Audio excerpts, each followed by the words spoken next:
Ketika kita berbicara tentang ibadah yang satu ini, kita sedang berbicara tentang jalan pintas menuju surga. Karena Nabi kita SAW bersabda dalam hadis riwayat Imam Muslim, "Man salaka tariqan yaltamisu fihi ilman sahhalallahu lahu bihi tariqan ilal jannah." Barang siapa yang berjalan dalam rangka menuntut ilmu agama, maka Allah akan mudahkan dan pintaskan jalannya menuju surga.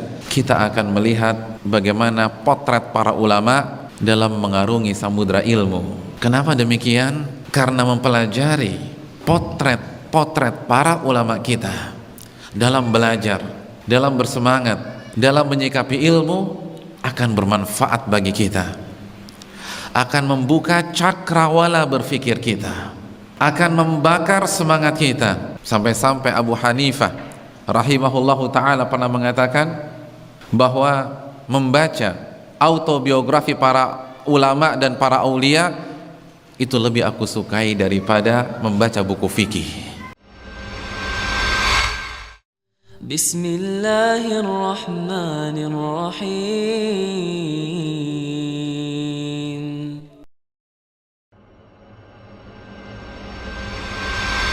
Assalamualaikum warahmatullahi wabarakatuh.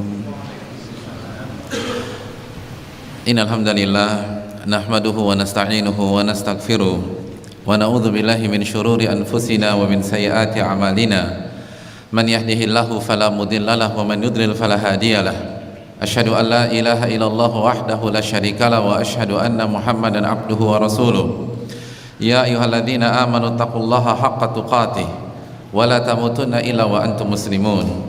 Ya ayyuhan nasu taqu rabbakum alladzi khalaqakum min nafsin wahidah wa khalaqa minha zawjaha wa batha minhuma rijalan katsiran wa nisaa'a wattaqullaha alladzi tasaaluna bihi wal arham innallaha kana 'alaikum raqiba. Ya ayyuhalladzina amanu taqullaha wa qulu qawlan sadida yuslih lakum a'malakum wa yaghfir lakum dhunubakum wa man yuti'illaha wa rasulahu faqad faza fawzan 'azima. Amma ba'du fa inna asdaqal hadithi kitabullah wa khairal hadi hadi Muhammadin sallallahu alaihi wasallam wa syarrul umuri muhdatsatuha wa kullu muhdatsatin bid'ah wa kullu bid'atin dhalalah wa kullu dhalalatin finnar. Hadirin yang dirahmati oleh Allah Subhanahu wa taala, pertama-tama marilah kita panjatkan puji dan syukur kita kepada Allah yang telah memberikan kita taufik, hidayah, sehingga pada detik ini kita masih bisa merasakan nikmatnya iman dan Islam. Sampai detik ini kita bisa merasakan nikmatnya sunnah Nabi SAW, dan kita dimudahkan untuk melangkahkan kaki dan membuka hati pada duha kali ini, sehingga kita bisa menghadiri sebuah majelis ilmu, sebuah taman surga yang sangat mulia untuk meningkatkan iman kita dan takwa kita kepada Allah Subhanahu wa ta'ala. Karena kalau bukan Allah, maka kaki kita tidak akan beranjak dari rumah kita dan kita tidak akan tertarik untuk mengkaji ilmu agama. Oleh karena itu, tidak ada rangkaian kata yang paling pantas untuk kita ucapkan kepada Rabbul Alamin kecuali rangkaian kata syukur dan puji serta puja kita kepada Allah Subhanahu wa ta'ala. Selanjutnya salawat dan salam tidak lupa kita hanturkan kepada qudwah kita, uswah hasanah kita, Rasulullah sallallahu alaihi wasallam beserta para keluarga beliau, ahlul bait beliau, dan orang-orang yang istiqamah berjalan di bawah naungan sunnah beliau sampai hari kiamat kelak. Hadirin yang dirahmati oleh Allah Subhanahu wa ta'ala, sebagaimana yang kita telah ketahui bahwa salah satu ibadah yang sangat bernilai di sisi Allah, yang sangat mulia di sisi Allah Subhanahu wa ta'ala adalah menuntut ilmu agama. Ketika kita berbicara tentang ibadah yang satu ini, kita sedang berbicara tentang kewajiban seorang muslim dan muslimah. Karena Nabi kita SAW bersabda dalam hadis riwayat Imam Ibnu Majah, talabul ilmi faridatun ala kulli muslim. Menuntut ilmu agama hukumnya wajib bagi setiap muslim, baik laki-laki maupun wanita. Ketika kita berbicara tentang ibadah yang satu ini, kita sedang berbicara tentang jalan pintas menuju surga. Karena Nabi kita SAW bersabda dalam hadis riwayat Imam Muslim, "Man salaka tariqan yaltamisu fihi ilman sahhalallahu lahu bihi tariqan ilal jannah." Barang siapa yang berjalan dalam rangka menuntut ilmu agama, maka Allah akan mudahkan dan pintaskan jalannya menuju surga. Saat kita berbicara tentang ibadah yang satu ini, Kita sedang berbicara tentang ibadah yang pahalanya seperti pahala ibadah haji. Nabi SAW bersabda dalam hadis yang disahihkan oleh Imam Albani dalam Sahih Targhib wa Tarhib, beliau mengatakan, man ghada ilal masjid, barang siapa yang pergi ke sebuah masjid, la yuridu illa an yata'allama khairan aw yu'allimah, ia tidak ada tujuan, tidak ada motif, tidak ada motivasi kecuali mempelajari atau mengajarkan kebaikan, kebaikan yang bersumber dari Al-Quran, kebaikan yang bersumber dari sunnah-sunnah Nabi kita sallallahu alaihi wasallam. Apa yang ia dapatkan? Kana lahu ka'ajri hajjin taman hajjatuh, maka ia akan mendapatkan pahala ibadah haji dengan haji yang sempurna. Allahu Akbar. Menuntut ilmu agama adalah ibadah yang sangat luar biasa, sangat fenomenal, sangat tinggi kedudukannya di sisi Allah Subhanahu wa ta'ala. Dan saya yakin jamaah sekalian sudah sering mendengar tentang dalil-dalil keutamaan menuntut ilmu dari lisan-lisan ustadz-ustadz kita al-afadhil hafizahumullahu ta'ala. Hadirin yang dirahmati oleh Allah, ketika kita mengetahui bahkan meyakini bahwa menuntut ilmu agama adalah sebuah ibadah yang memiliki berbagai macam keutamaan, berbagai macam fadilah. Menuntut ilmu agama adalah ibadah yang pahalanya sangat besar di sisi Allah. Maka jangan berpikir bahwa menuntut ilmu agama itu mudah, karena kita teringat sebuah kaidah besar. Nabi SAW bersabda dalam hadits riwayat Imam Tirmidzi, inna idhamal jaza ma'idhamil bala, sesungguhnya besarnya sebuah pahala, besarnya ganjaran itu tergantung tingkat kesulitan sebuah ujian atau ibadah. Jadi besarnya pahala itu tergantung tingkat kesulitan sebuah ujian, tergantung tingkat kesukaran sebuah ibadah. Maka semakin berat ujian atau ibadah yang harus dilakukan oleh seorang hamba, maka pahalanya besar atau kecil? Besar. Sekarang kita balik kaidah tersebut. Jika kita membaca bahwa ada sebuah ibadah yang memiliki berbagai macam keutamaan, berbagai macam fadilah, berbagai macam pahala, berarti kira-kira ibadah itu mudah apa sulit? Sulit, tidak mudah. Karena inna idhamal jaza ma'idhamil bala, sesungguhnya besarnya pahala itu tergantung tingkat kesulitan sebuah ujian atau ibadah. Begitu juga dengan menuntut ilmu agama. Istiqamah di atas ilmu itu berat. Continue dalam menghadiri kajian itu tidak mudah. Oleh karena itu, pada kesempatan kali ini kita akan mengangkat sebuah tema yang akan memotivasi kita dengan izin Allah, yang akan membakar semangat kita untuk terus belajar, belajar dan belajar, untuk memperbaiki absensi kita di majelis-majelis ilmu,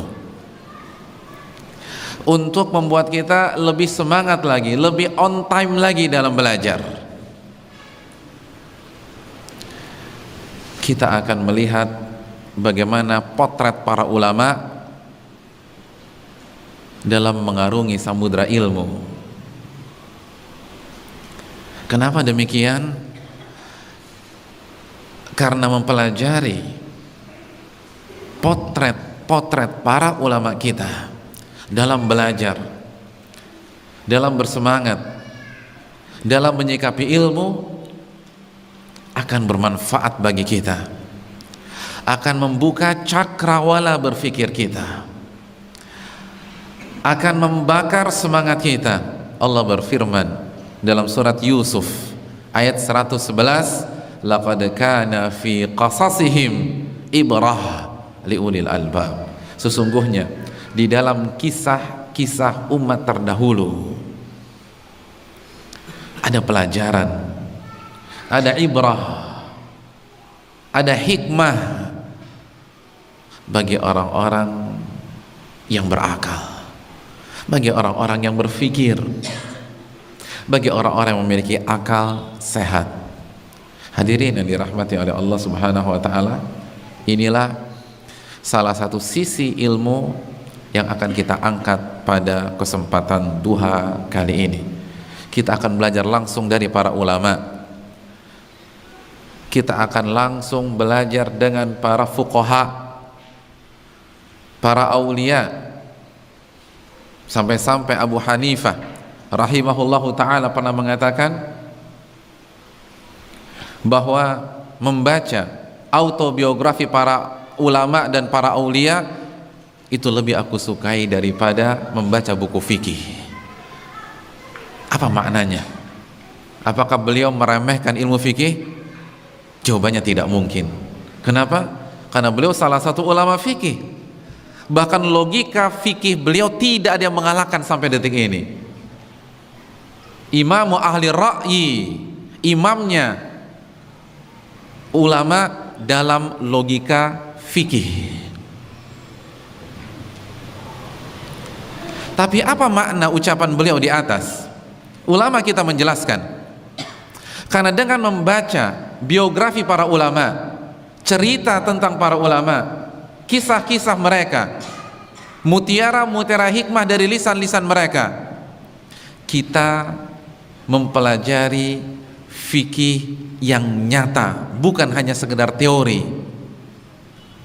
Kita mempelajari fikih yang hidup di dunia yang fana ini, yang real, bukan hanya sebuah retorika, bukan hanya sebuah anjuran, bukan hanya sebuah maklumat, namun fikih itu benar-benar mereka bumikan dalam kehidupan mereka. Fikih itu benar-benar mereka hidupkan. Ketika kita membaca bahwa Abu Hurairah membagi sholat malam menjadi 3 shift dengan ibunya dan saudara kandungnya, kita secara tidak langsung mempelajari qiyamul lail, tetapi dengan sisi yang berbeda, dengan warna yang berbeda. Qiyamul lail yang hidup di tengah-tengah para orang-orang saleh.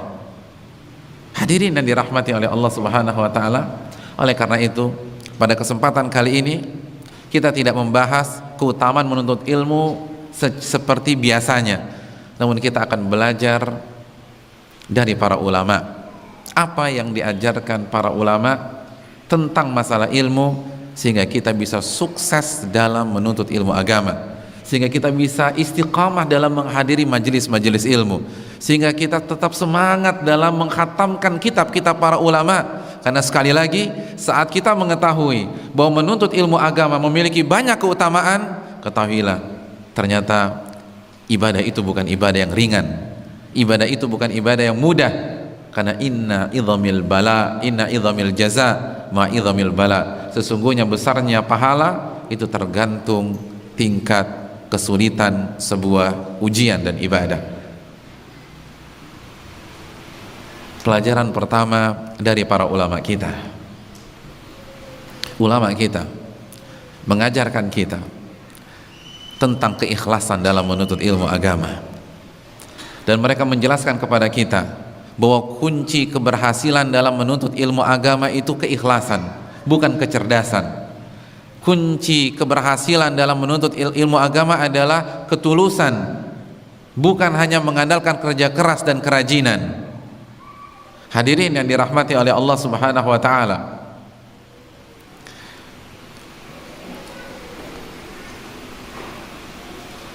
karena Nabi SAW bersabda, man yata'allamu ilma mimma yubtagha bihi wajhullah la yata'allamuhu illa liyusiba bihi aradan minal dunya lam yajid urfal jannati yaumal qiyamah. Barang siapa yang mempelajari sebuah ilmu agama yang seharusnya ia tujukan kepada Allah, namun ia pelajari hanya untuk mendapatkan harta dan perhiasan dunia, maka orang tersebut tidak akan mencium aroma surga pada hari kiamat. Ini yang ditangkap dengan jernih oleh para ulama. Oleh karena itu camkan baik-baik, kunci sukses seseorang dalam mengikuti pengajian bukan kecerdasannya, kunci utama bukan kerajinannya, tapi kunci utama adalah keikhlasannya. Oleh karena itu ketika Imam Malik rahimahullahu ta'ala menulis kitab hadis yang berjudul apa? Apa kitab hadis yang ditulis oleh Imam Malik? Al-Muwatta. Ada sebagian pihak yang bertanya-tanya kepada Imam Malik, kenapa menulis kitab hadis lagi, atau kenapa menulis Muwatta lagi? Bukankah Muwatta sudah banyak? Bukankah buku hadis yang setipe dengan tulisan engkau itu sudah banyak, wahai Imam Malik? Kenapa ditulis lagi? Apa kata Imam Malik? Makana lillahi fahuwa baqin. Sesuatu yang dipersembahkan kepada Allah maka dia akan kekal. Dan terbukti pada hari ini umat hanya mengetahui secara umum bahwa yang memiliki Muwatta hanya Imam Malik. Adapun Muwatta yang lain hilang di telan waktu, terkubur bersama zaman. Mayoritas umat manusia atau umat Islam hanya mengetahui Muwatta yang ditulis oleh Al-Imam Malik. Siapa di antara antum yang tahu Muwatta selain yang ditulis Imam Malik? Muwatta'nya Imam siapa? Tidak ada yang tahu. Itulah bukti bagaimana ilmu yang sama, namun apabila dipersembahkan kepada Allah, itu bisa mengekalkan kesuksesan kita di dunia dan di akhirat. Oleh karena itu hadirin yang dirahmati oleh Allah Subhanahu wa taala, kita bisa lihat bagaimana Mu'tazilah, mereka punya kecerdasan, mereka punya ketekunan, mereka punya keistiqomahan dalam belajar, namun mereka gagal total. Apa penyebabnya? Syekhul Islam Ibnu Taimiyah mengatakan, utu zaka'an walam yu'tu zaka'an. Mereka diberikan kecerdasan, tapi mereka tidak diberikan kebeningan hati, kesucian hati. Cerdas, siapa yang meragukan kecerdasan Mu'tazilah? Para pemimpin Mu'tazilah itu orang-orang yang cerdasnya luar biasa. Siapa pelopor Mu'tazilah? Siapa ketua umumnya? Siapa yang tahu?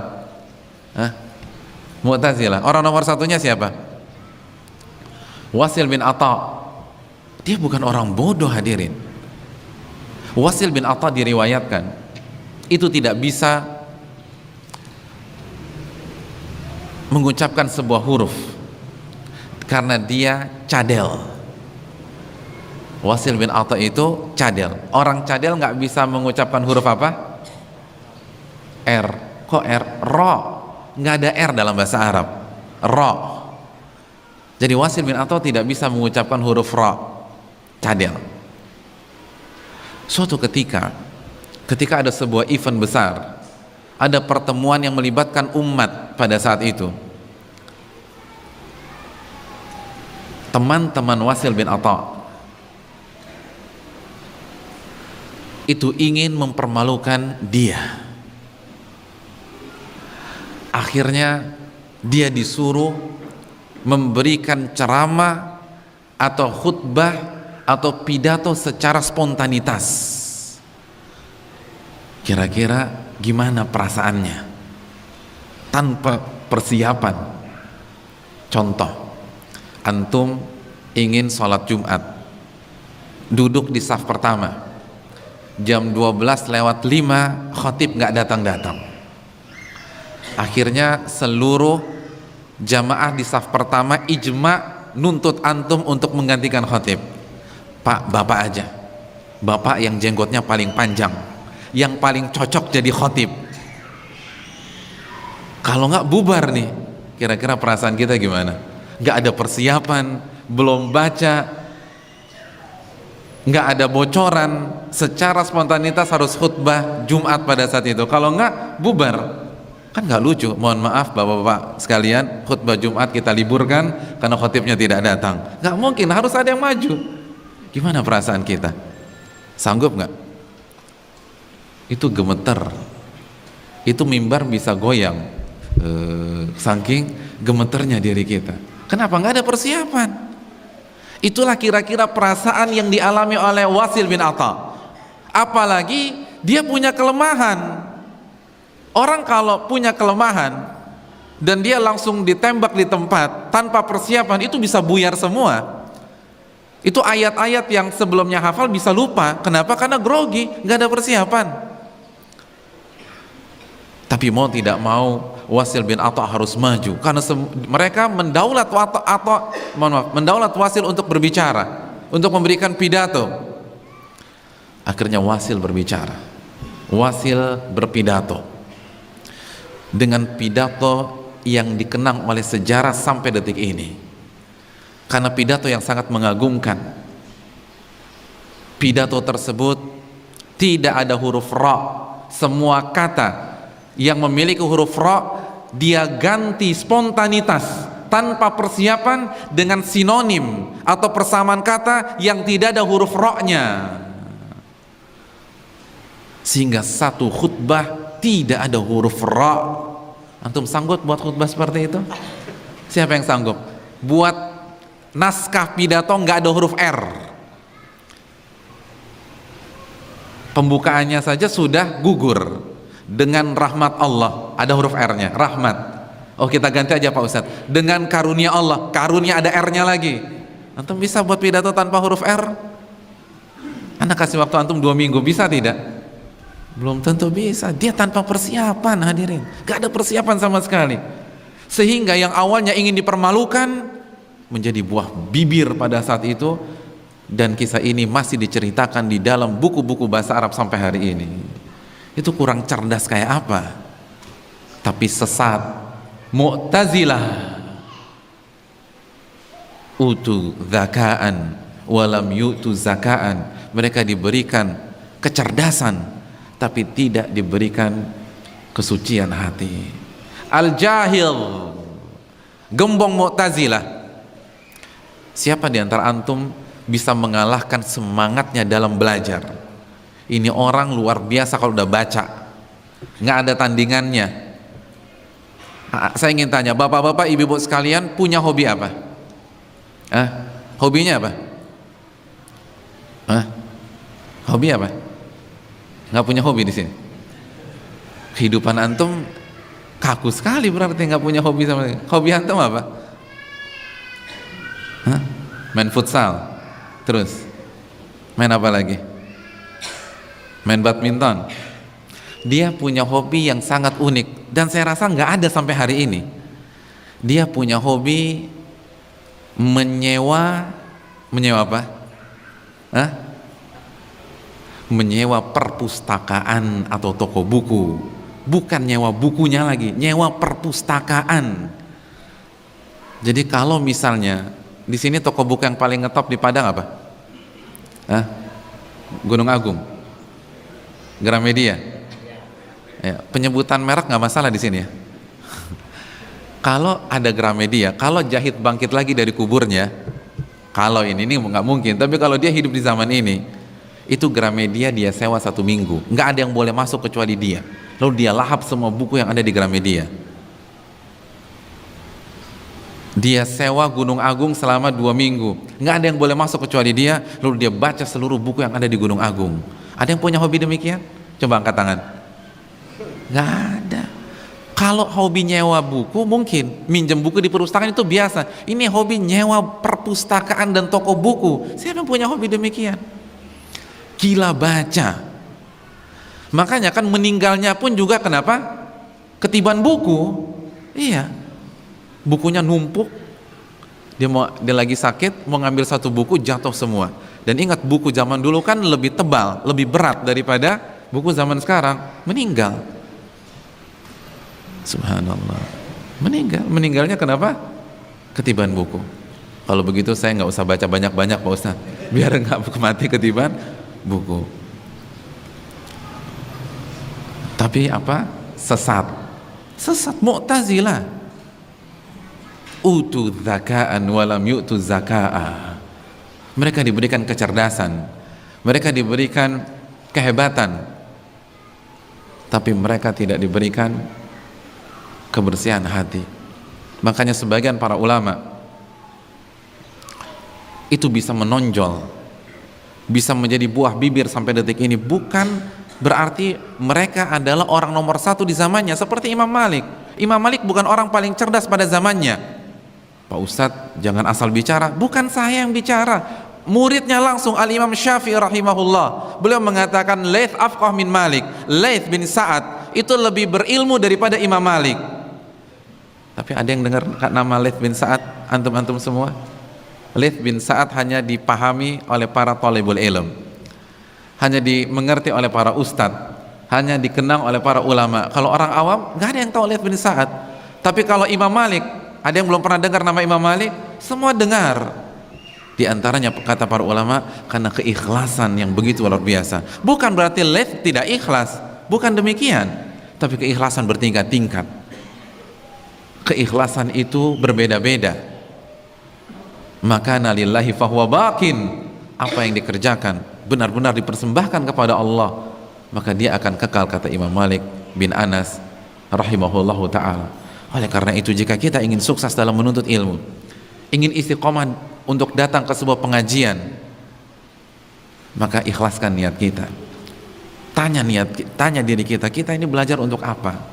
Apakah untuk Allah, atau untuk mencari ridha Allah, atau sebaliknya kita mencari dunia agar dikenang oleh ustadz kita, agar diakui oleh komunitas kita, atau kita ingin jualan di pengajian tersebut? Jualan boleh, tapi jangan dijadikan tujuan yang paling utama.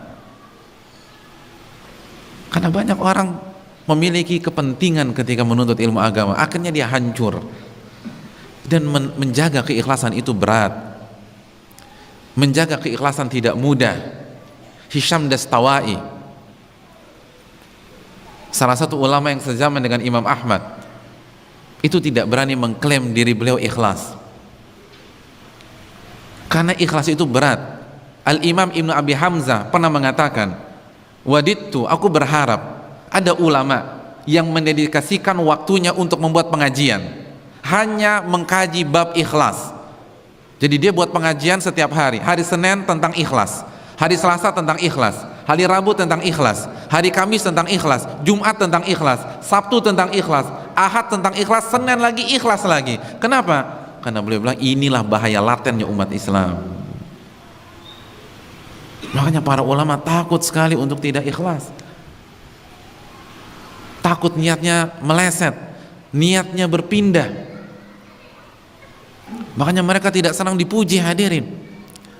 Mereka tidak ingin dipuja, bahkan mereka tidak ingin diberikan gelar oleh jamaahnya. Al-Imam An-Nawawi rahimahullah, Yahya bin Syaraf Abu Zakaria An-Nawawi, apa gelarnya? Gelarnya siapa? Gelarnya apa? Hah? Apa gelar Imam Nawawi? LC kayaknya Pak Ustadz. Bukan, LC nggak ada apa-apanya. MA, nggak juga. Gelar beliau Muhyiddin, penghidup agama. Itu gelar internasional. Kalau sekarang seperti dapat Nobel. Muhyiddin, bukan LC, bukan MA, bukan dokter. Muhyiddin, penghidup agama. Jadi dengan ilmu dan karyanya itu seperti agama Islam bangkit lagi. Luar biasa. Karena kita tahu Riyadhus Shalihin.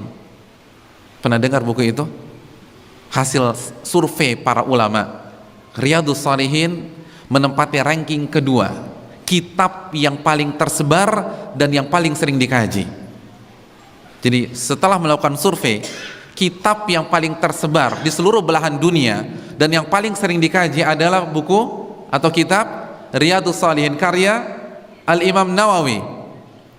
Kitab ini hanya kalah dari satu kitab yang ranking 1. Apa judul kitab itu? Apa judul kitab itu? Yang ranking 1. Kok bingung sih? Kitabullah. Apa Kitabullah? Al-Quran. Itu yang paling sering dikaji, yang paling tersebar. Nah, ranking keduanya bukan Sahih Bukhari. Yang paling sering dikaji ya, bukan yang paling sahih atau yang paling valid, tapi yang paling sering dikaji. Bukan Sahih Bukhari, bukan Sahih Muslim. Kalau nggak percaya silakan survei. Coba survei kitab apa yang paling sering dikaji di masjid-masjid di Sumatera Barat. Jawabannya bukan Sahih Bukhari, tapi Riyadhus Shalihin. Begitu juga di Jakarta, kitab yang paling sering dikaji semuanya, mau ahlus sunnah, mau ahlul bid'ah, pasti ngaji Riyadhus Shalihin. Itu luar biasa buku tersebut. Makanya gelarnya Muhyiddin, penghidup agama.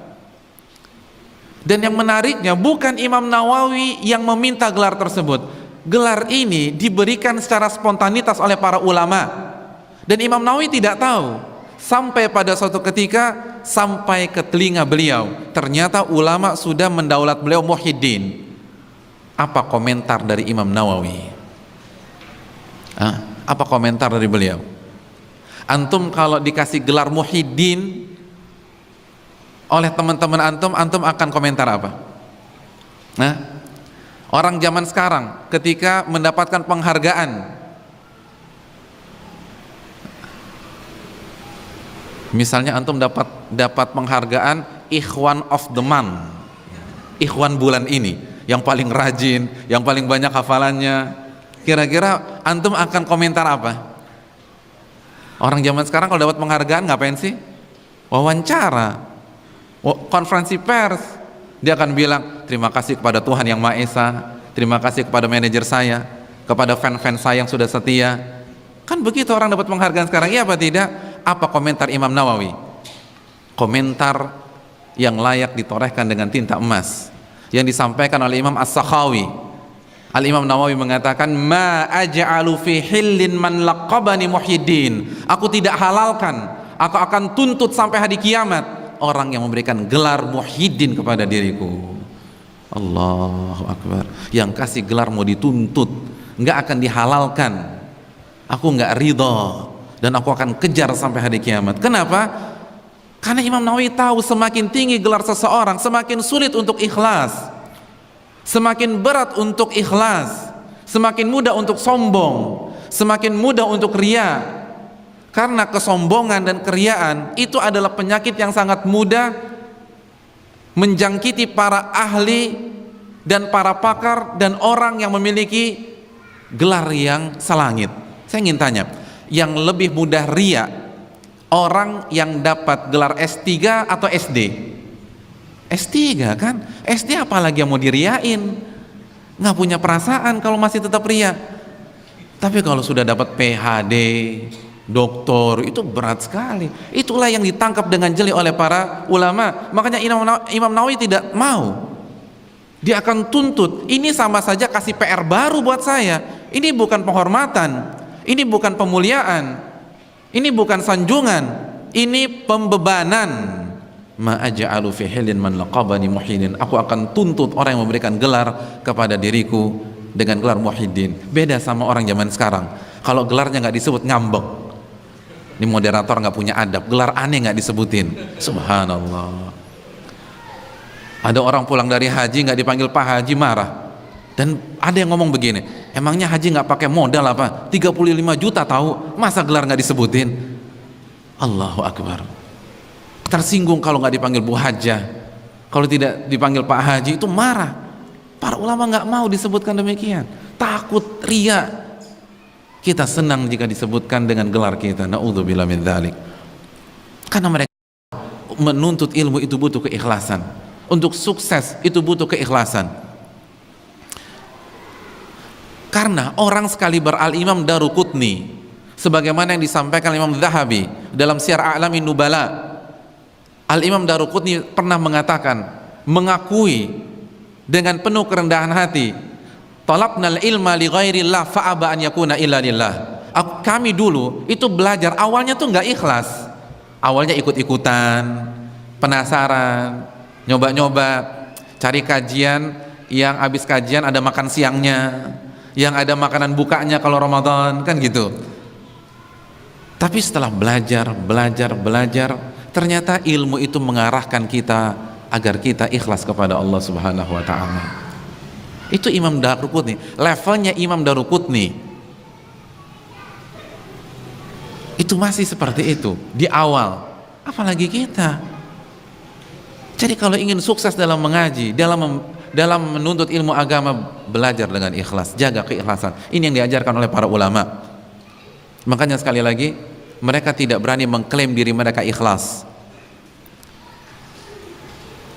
Al-Imam Ahmad bin Hanbal, ulama hadis yang luar biasa. Siapa yang tidak kenal Imam Ahmad, muridnya Imam Syafi'i, penulis kitab Musnad yang berjilid-jilid tersebut, dan sudah pernah dipenjara untuk mempertahankan keyakinan terhadap Al-Quranul Karim. Pernah suatu ketika ditanya, apa yang anda lakukan ini ikhlas apa enggak, wahai Imam Ahmad? Kalau antum ditanya begitu gimana? Pulang dari pengajian ditembak orang, artinya ditembak orang dengan pertanyaan, tadi pengajian ikhlas nggak sih? Jawaban antum apa? Ikhlas. Masa anda nggak ikhlas sih? Pastilah ikhlas. Imam Ahmad mengatakan, ammal ikhlasu fahuwa aziz.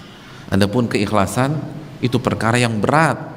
Amma ana, adapun saya hanya melakukan yang semampu saya saja. Gak berani mengklaim ikhlas. Ikhlas itu berat. Adapun saya berusaha sekuat tenaga, tidak mengklaim ikhlas. Makanya Hisham Dastawai,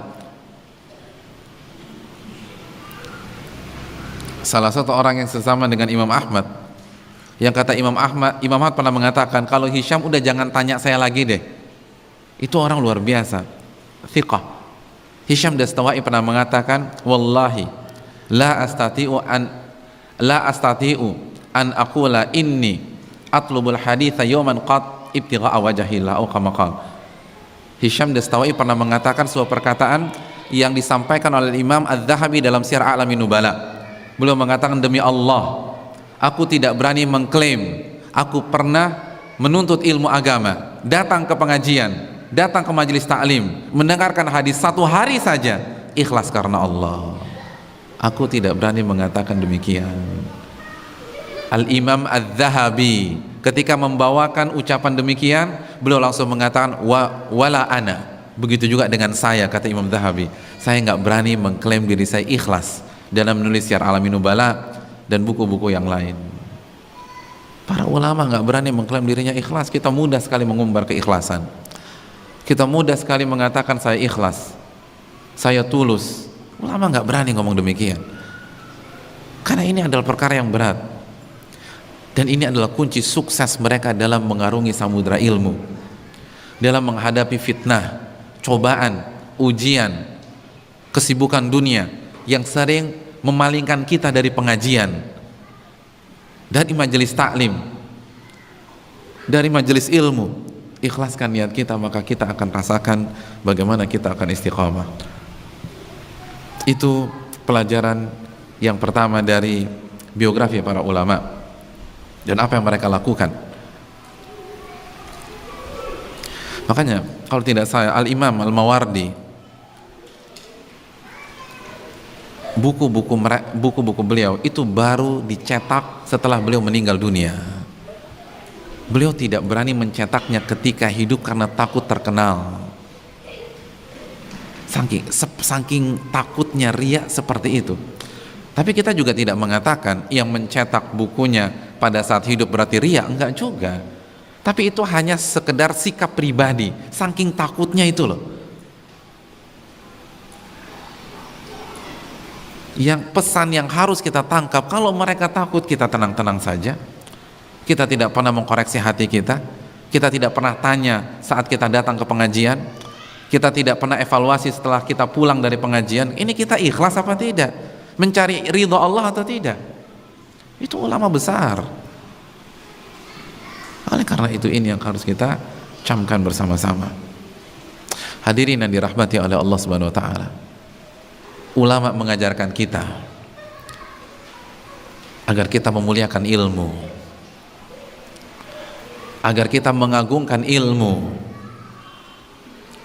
agar kita benar-benar menghormati ilmu.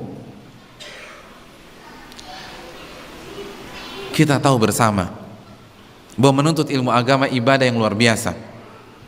Ia adalah jalan pintas menuju surga, sebagaimana kita katakan di atas. Ia adalah ibadah yang akan mengangkat derajat kita. Khairukum man ta'allamal Qur'an wa 'allamah. Nabi SAW bersabda, sebaik-baik kalian orang yang mempelajari Al-Quran dan yang mengajarkannya.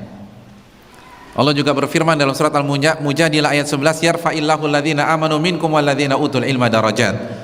Allah akan mengangkat kedudukan orang-orang yang beriman dan orang-orang yang berilmu beberapa derajat. Ibadah yang akan memberikan kita kebahagiaan, nazalat alaihimus sakinah, ketenangan akan masuk ke dalam hati kita jika kita berada di majelis ilmu. Hadis sahih riwayat Imam Muslim. Hadirin yang dirahmati oleh Allah Subhanahu wa taala, kalau ingin sukses dalam mengaji, kita harus benar-benar menancapkan hadis-hadis di atas ke dalam sanubari kita, sehingga kita benar-benar memuliakan ilmu, mengagungkan ilmu, dan berani berkorban untuk ilmu. Dan inilah kunci sukses para ulama. Mereka benar-benar yakin, seyakin-yakinnya bahwa ilmu itu adalah kejayaan, kunci kesuksesan, jalan pintas menuju surga.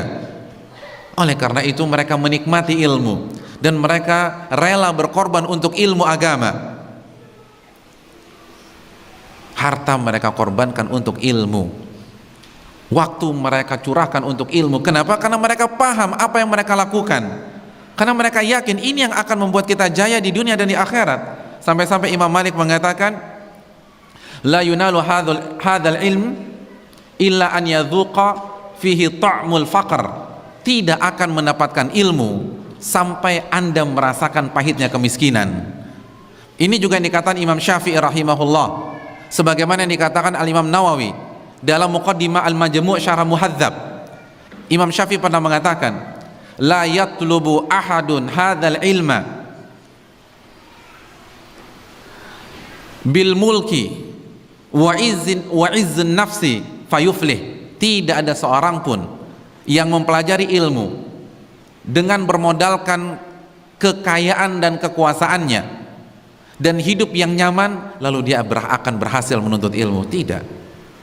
Walakinnahu yatlubuhu, namun seseorang itu harus menuntut ilmu bidhulli nafas, dengan kerendahan hati, wadhiqil aish, dan hidup yang sengsara, wa khidmatil ulama, lalu dia menghormati para ulama dan ahli ilmu, baru pada saat itu ia bisa sukses dalam menuntut ilmu agama. Jadi harus ada pengorbanan. Nah, kita tidak akan mau berkorban kecuali kita yakin bahwa ilmu itu adalah kunci kesuksesan. Ilmu itu adalah jalan pintas menuju surga. Ilmu itu adalah sebuah hal yang akan mengangkat derajat kita di sisi Allah. Ilmu itu yang akan membuat kita bahagia, atau mohon maaf, tahu bagaimana meraih kebahagiaan di sisi Allah. Kalau kita tidak yakin itu, kita tidak akan mau berkorban. Para ulama rela berkorban karena mereka yakin tentang hal tersebut. Kita tahu bagaimana Syu'bah pernah mengatakan, man talabal hadits aflas. Barang siapa yang benar-benar belajar hadits, maka dia akan bangkrut. Artinya dia akan mengorbankan apapun untuk menjadi modal mempelajari hadits. Karena beli buku, belajar hadits harus beli buku, dan buku tidak murah. Untuk datang ke kajian hadits, misalnya Arba'in Nawawiyah, Sahih Bukhari, Sahih Muslim, Riyadhus Shalihin, itu harus pakai uang transport, harus ada modal. Itulah yang dikatakan Syu'bah, barang siapa menuntut hadis dengan sungguh-sungguh, itu akan menguras hartanya, itu maknanya. Dan itu bukan isapan jempol belaka. Beliau menyampaikan, bi'tu tista umi bisaba'ati dananir. Aku pernah menjual baskom dan ember ibuku senilai 7 dinar. Jadi udah gak punya duit, pengen ngaji, ngelihat dompet gak ada uang, ada baskom nih, jual. Ada ember, dijual. Ternyata ember ibunya. Siapa di antara antum sudah pernah menjual ember-ember ibu antum? Untuk modal datang ke pengajian, untuk beli buku. Lalu ibu kita bingung, nih anak saya ikut aliran apa lagi nih? Semenjak ngaji suka jual baskom, suka jual ember, dan seterusnya. Bayangkan, ember dan baskom yang berhasil beliau jual itu kalau totalnya 7 dinar. 7 dinar berapa? 1 dinar berapa 1 dinar? 1 dinar kan 4,25 gram emas. 1 gram emas berapa? 500.000 kurang lebih. Berarti totalnya berapa? Kurang lebih? 7 kali 4, kok 7 kali 4 sih? Berapa? Iya, luar biasa. Itu modal ngaji, dan itu biasa aja. Imam Malik bin Anas, dan Imam Malik ini mengikuti gurunya. Siapa gurunya Imam Malik? Rabi'atul Ra'i, Rabi'ah bin Abi Abdurrahman. Itu kalau ada jadwal pengajian lalu nggak ada ongkos, itu beliau langsung naik ke atas rumah, lalu ambil genteng dan jual genteng rumahnya. Jadi kalau nggak ada uang, naik ke atas atap, jual genteng rumahnya. Ba'as saqfa darihi. Itu Rabi'ah bin Abdurrahman dan Imam Malik bin Anas. Siapa di antara antum sudah melakukan demikian? Ketika ingin ngaji, nggak ada uang, naik ke genteng, jual genteng. Tapi ingat, dengan catatan itu rumah antum, jangan rumah kontrakan antum. Itu ngamuk yang punya rumah. Itu kan bukan rumah antum. Kalau rumah antum sendiri silakan, kan nggak ada masalah. Orang buat uang kita, sampai seperti itu dijual. Dan itu masih biasa-biasa aja. Al-Imam Hisham bin Amr Ad-Damashqi, salah satu syekhnya Imam Bukhari, syekhnya Imam Abu Daud, syekhnya Imam An-Nasai, untuk bisa hadir di kajian Imam Malik bin Anas, bapaknya jual rumah. Allahu Akbar, jual rumah untuk ngaji. Kan jauh perjalanan dari Damaskus ke kota Madinah, butuh modal, jual rumah. Siapa yang sudah pernah menjual rumahnya untuk ngaji? Dan ini biasa. Al-Imam Ibnul Jauzi itu sudah menjual 2 rumah. Emangnya gampang jadi Imam Ibnul Jauzi? Jangan melihat enaknya, oh enak ya, ilmunya banyak. Itu pengorbanannya nggak kecil, 2 rumah dijual. Makanya kan ada kisah menarik antara Imam Hisham ketika pertama kali duduk di kajian Imam Malik dengan Imam Malik. Jadi bapaknya tadi jual apa? Jual rumah. Akhirnya berangkatlah dia ke Madinah dan duduk di majelis Imam Malik. Yang namanya anak muda baru ngaji kan kadang-kadang adabnya kurang karena baru ngaji.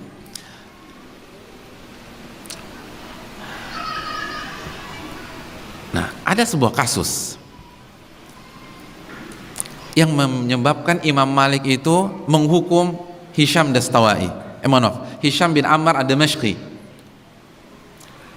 Imam Malik minta asistennya memukul Hisham 15 kali, dalam riwayat 17 kali, karena kesalahan dan kekurangan adab yang dia lakukan. Ini masih muda, belum jadi ulama. Karena dipukul 15 kali, kan biasanya kan kalau orang-orang dulu kan keras ya dalam masalah agama, ingat nggak? Ya kan nggak metodenya nggak sekarang. Kalau dulu kan nggak ngaji pakai rotan, ya nggak, masih ngalamin nggak? Iya, kalau anak sekarang kabur dikasih rotan, nggak bisa lagi pakai rotan. Tapi kalau dulu kan keras gitu loh, tegas. Akhirnya dipukul 15 kali. Itu sakit hatinya luar biasa Hisham bin Ammar Ad-Damashqi. Dalam riwayat dia mengatakan, inna abi ba'a manzilahu. Bapakku itu jual rumah agar aku bisa ngaji sama antum. Lalu sampai di sini aku digebukin 15 kali. Bayangkan perasaan Hisham, bisa nggak? Ya gini aja deh, antum dipukul sama ustadz, kira-kira besok mau ngaji lagi nggak? Besok mau ngaji lagi nggak? Nggak mau, itu belum jual rumah loh. Itu belum jual rumah, nggak mau ngaji lagi. Ini udah jual rumah, sampai di kajian dipukulin. Dalam riwayat dia katakan, la aj'aluka fihil. Aku tidak halalkan perbuatanmu wahai Imam Malik. Aku akan tuntut sampai hari kiamat. Ini yang bagus. Jadi kalau misalnya nggak nyaman sama ustadz, bicara di depan, jangan bicara di belakang atau ngambek. Lihat Hisham Damashqi, dia nggak terima dipukul. Wajar, dia jual rumah kok. Siapa yang terima dipukul? Kita nggak jual rumah aja nggak terima dipukulin orang. Tapi ketika dia protes di depan. Dia nggak main belakang, dia nggak kabur, dia Dia katakan, saya nggak halalkan perbuatan engkau wahai Imam Malik. Oke, saya salah, tapi kan nggak harus dipukul. Apa komentar Imam Malik? Fama kafaratuhu. Saya akui saya salah. Kalau begitu kafaratnya apa? Kompensasinya bagaimana? Apa yang harus aku lakukan untuk membayar kesalahanku? Lihat, jiwa besar Imam Malik. Padahal beliau ulama besar. Dan Hisham belum jadi ulama. Imam Malik nggak butuh Hisham.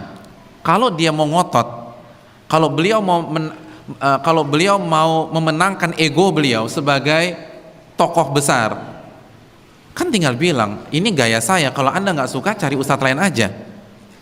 Anak kecil kok belagu, kan bisa saja. Namanya juga tokoh besar, Imam Darul Hijrah, gelar beliau adalah imamnya kota Madinah, dan muridnya ribuan. Hilang satu murid nggak ada masalah kalau pakai ego, kalau pakai gengsi. Tapi Imam Malik tidak pakai gengsi. Beliau sadar, iya ya, khilaf saya ini. Ya udah, kalau begitu apa yang harus saya lakukan agar engkau ridho? Apa kata Hisham ad-Damashqi? Kata beliau, hadithni khamsata asyara haditha. Kafaratnya, ajarkan aku 15 hadis. Sampaikan kepadaku 15 hadis. Ana digebukin 15 kali. Kafaratnya satu gebukan, satu hadis. Akhirnya diajarkan Imam Malik 15 hadis, disampaikan tahdits. Begitu selesai, apa kata Hisham? Zidni fid darab fazidni minal hadis. Imam Malik, engkau boleh gebukin aku lagi, dengan syarat aku bisa belajar hadis lagi dengan antum. Ini kesempatan. Kapan lagi privat dengan Imam Malik? Jadi ini kesempatan. Dengan cara demikian saya kan bisa langsung privat dengan Imam Malik, imam besar. Jadi kalau antum sakit hati sama ustadz, ini solusinya. Jangan ngambek, jangan nggak ngaji lagi, jangan kabur, jangan jelek-jelekin di belakang. Itu bukan adab seorang muslim, apalagi penuntut ilmu. Kalau tidak puas dengan seorang ustadz, bicara di depan dan minta kafarat. Dan kafaratnya ilmu. Ini kesempatan. Karena bagi mereka ilmu itu lebih berharga daripada uang. Makanya kalau kita kan udah pikirnya duit aja tuh. Tapi para ulama tidak. Ini kesempatan saya belajar dari Imam Malik. Ini kesempatan saya belajar privat dengan beliau. Jadi kalau antum misalnya tersinggung dengan seorang ustadz, antum bilang, ajarkan ana usulul thalathah. Gitu harusnya. Ajarkan ana arba'in nawawiyah, privat. Kalau enggak, ana enggak maafin antum ustadz. Gitu. Bisa enggak? Itu baru jiwa besar, cinta kepada ilmu. Jadi benar-benar ilmu itu mendarah daging di dalam para ulama kita. Mereka rela jual rumah, rela habis-habisan. Yahya bin Ma'in, itu dana yang beliau kucurkan untuk menuntut ilmu agama, untuk rehla pergi sana pergi sini, itu 1 juta dirham. 1 dirham berapa rupiah? Kurang lebih 60.000, antum kalikan saja. Bayangkan. Sampai-sampai suatu ketika beliau tidak punya uang lagi, sendalnya dijual sama beliau. Dan dijual sendal aja biar anak nyeker. Gitu loh. Antum nggak punya uang, bensin motor habis, ya udah naik angkot, kasih sendal tuh supir. Nih Pak, saya nggak punya apa-apa, sendal saya pulang aja. Yang penting saya harus ngaji nih minggu ini. Ada kajiannya Ustadz Elfi hafizahullah. Begitu. Itu baru orang yang cinta ilmu. Ahmad bin Al-Hajjar Al-Hanafi. Ahmad bin Al-Hajjar Al-Hanafi, salah satu ulama Hanafi yang terkenal. Itu ketika pergi ke toko buku, ingin beli sebuah buku, uangnya habis. Akhirnya apa yang beliau lakukan? Beliau buka bajunya, beliau jual bajunya, lalu hasil penjualan baju itu dia belikan buku tersebut, pulang cuman pakai kaos kutang. Allahu Akbar. Mereka jual habis-habis apa yang mereka punya untuk dapat ilmu, karena ilmu benar-benar mereka yakini keutamaannya, bukan hanya dengan catatan pena, bukan hanya sekedar goresan tinta, tapi mereka yakin bahwa ilmu lebih utama daripada harta. Kan itu yang dikatakan Ibnul Qayyim dalam Miftah Daris Sa'adah, ilmu lebih utama daripada harta. Iya apa tidak? Pernah dengar maklumat ini? Tapi siapa yang yakin dengan maklumat ini? Siapa yang benar-benar mendarah daging ilmu itu lebih mulia daripada harta? Salah satu konsekuensinya, sudahkah kita korbankan harta untuk menuntut ilmu? Sudahkah kita lebih memprioritaskan majelis ilmu kita daripada kepentingan-kepentingan dunia kita, daripada belanja, daripada pergi sana, daripada pergi ke pasar dan seterusnya? Apalagi hadirin sekalian, kehadiran ustadz-ustadz kita di kota kita, atau adanya ustadz-ustadz kita di kota kita, itu nikmat dari Allah, itu anugerah. Tidak semua orang seberuntung antum. Antum bisa bertemu dengan ustadz yang punya kajian rutin, yang tinggal datang saja. Sebagian saudara-saudara kita itu harus mendatangkan ustadz dari luar, karena nggak ada ustadz di sana, nggak ada ustadz sama sekali, nggak ada ustadz. Ngajinya hanya setahun 2 kali. Antum ngajinya berapa? Seminggu 2 kali saya dengar, kan begitu ya, itu minimal. Ada di sebuah tempat itu ngaji hanya setahun 2 kali, setahun sekali. Kenapa nggak ada ustadz? Tidak ada ustadz. Ini anugerah, ini kenikmatan, ini ghanimah, dan akan ditanya oleh Allah Subhanahu wa ta'ala. Allah akan tanya, di kota antum ada ustadz, antum ngaji nggak sama beliau? Karena saudara-saudara antum itu tidak ada ustadz, tidak ada ustadz. Anda pernah pergi ke pedalaman Sulawesi, nggak ada ustadz sama sekali. Orang pengen ngaji itu bingung, pengen ngaji nih, dia siap ngaji setiap hari, tapi nggak ada ustadznya, akhirnya nggak ngaji. Kita ada ustadz, maksimalkan, tinggal datang, modal tidak, nggak harus jual rumah, nggak harus jual baju, nggak harus jual sendal. Itu kalau benar-benar meresapi bahwa ilmu itu lebih mulia dari segala harta dunia. Kan Nabi yang mengatakan, afala yaqdu ahadukum ilal masjid faya'lam aw yaqra ayataini min kitabillah khairun lahu min naqatain. Kenapa kalian tidak pergi ke masjid daripada kalian pergi ke mall, daripada kalian pergi ke pasar, daripada kalian terlalu berlebihan dalam bekerja, nyari tambahan dari nafkah yang wajib? Kenapa nggak pergi ke masjid aja? Karena 2 ayat yang Anda pelajari itu lebih baik daripada 2 unta qaumawain. Berapa harga 1 unta qaumawain? 1 unta qaumawain sekarang itu harganya di atas 500 juta. Jadi kalau 2 unta 1 M. Nabi katakan, kenapa Anda tidak pergi ke masjid untuk belajar 2 ayat? Karena 2 ayat pahalanya lebih besar daripada 2 M. 3 ayat lebih mahal di sisi Allah daripada 3 unta. 4 ayat lebih mahal daripada 4 unta. Salatun khairun lahu min salat, wa arba'un khairun lahu min arba', wa min a'dadihinna minal ibil, kata Nabi SAW, hadis Muslim. Kemana hadis-hadis itu di dalam diri kita? Yakin nggak dengan itu? Kalau yakin, buktikan dengan kehadiran kita di majelis taklim. Kalau tidak, itu hanya sekedar wawasan, itu hanya maklumat, itu hanya ensiklopedia berjalan, tidak kita yakini.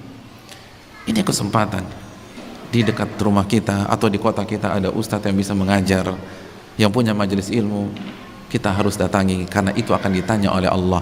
Dan kalau kita menyia-nyiakan kajian-kajian tersebut, wala in kafartum inna adzabi lasyadid, kalau kalian tidak bersyukur, kufur nikmat, maka ketahuilah azabku sangat pedih. Azabku sangat pedih. Oleh karena itu, resapi bahwa ilmu itu lebih nikmat daripada harta dunia, dan itu yang dirasakan oleh para ulama. Itu yang dirasakan para ulama. Makanya Imam Nawawi itu kalau diajak main dari kecil itu nangis, nggak mau. Kenapa? Karena ingin menghafalkan Al-Quranul Karim.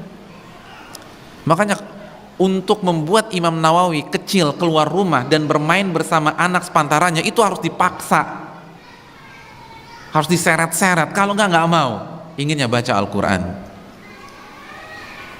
Pernah suatu ketika kan berhasil diseret, berhasil dipaksa, akhirnya main sambil membaca Al-Quran.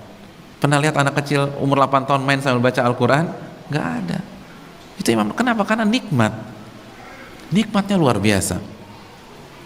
Ibnu Al-Maqwi, salah satu ulama di abad ke-4 Hijriah, itu beliau mengatakan, wa fihi rahati wa ladzati, dalam belajarlah aku merasakan kenikmatan, dan aku merasakan kelezatan. Jadi mempelajari firman Allah dan hadis Nabi itu nikmat. Kenapa? Karena ini adalah fitrahnya orang yang sedang jatuh cinta. Ana ingin tanya, antum cinta tidak kepada Nabi SAW? Cinta? Nggak cinta ya? Yang nggak cinta sama Nabi siapa? Coba angkat tangan. Yang nggak cinta? Nggak ada. Berarti ini cinta semua. Orang yang sedang jatuh cinta itu pasti akan membaca pesan-pesan dari kekasihnya. Kalau antum sedang jatuh cinta, antum pernah jatuh cinta nggak? Nggak pernah. Hambar sekali hidup antum. Hah? Nggak pernah jatuh cinta? Hah? Ibu-ibu pernah jatuh cinta? Pernah, kata ibu-ibu. Jadi sekarang udah nggak lagi, pernah kan gitu ya. Pernah, dan sekarang pun kita masih jatuh cinta. Kalau kita jatuh cinta dengan istri kita, lalu istri kita BBM kita baca saat ini juga atau 2 minggu lagi? Saat ini juga. Kalau kita sayang dengan anak dan cucu kita, lalu anak kita BBM kita baca saat ini juga atau 2 bulan lagi? Saat ini juga. Kita nggak mau terlambat sedikit pun membaca pesan-pesan dari orang yang kita cintai sekarang. Benarkah kita cinta kepada Nabi? Tapi kok nggak pernah datang kajian? Tapi kok suka terlambat kalau datang kajian? Ini yang harus kita renungkan. Orang yang jatuh cinta tidak akan melakukan hal itu semua. Dia akan habis-habisan. Makanya Ja'far Durustuyah mengatakan, ini salah satu muridnya Ali bin Madini. Ja'far Durustuyah pernah mengatakan, kunna na'khudhul majlisa fi majlisi Ali bin Madini waqta al-asr yaum li majlisil ghad. Kita ini kalau ingin ikut pengajiannya Ali bin Madini, maka kita akan datang di waktu asar. Waktu asar kita udah datang. Kajiannya jam berapa? Besok pagi. Kajiannya besok pagi, sore udah datang. Makhafata alla nalhaq bimaudiin atau alla nalhaq fihi bimaudiin nasma'u. Karena kami khawatir tidak dapat tempat yang nyaman dan kondusif untuk menyimak penjelasan dari Ali bin Madini. Begadang untuk ikut kajiannya Ali bin Madini. Saya ingin bertanya, siapa dari antum yang datangnya kemarin sore? Nggak ada. Tadi saya datang jam 9 kurang 10. Masih sepi gitu.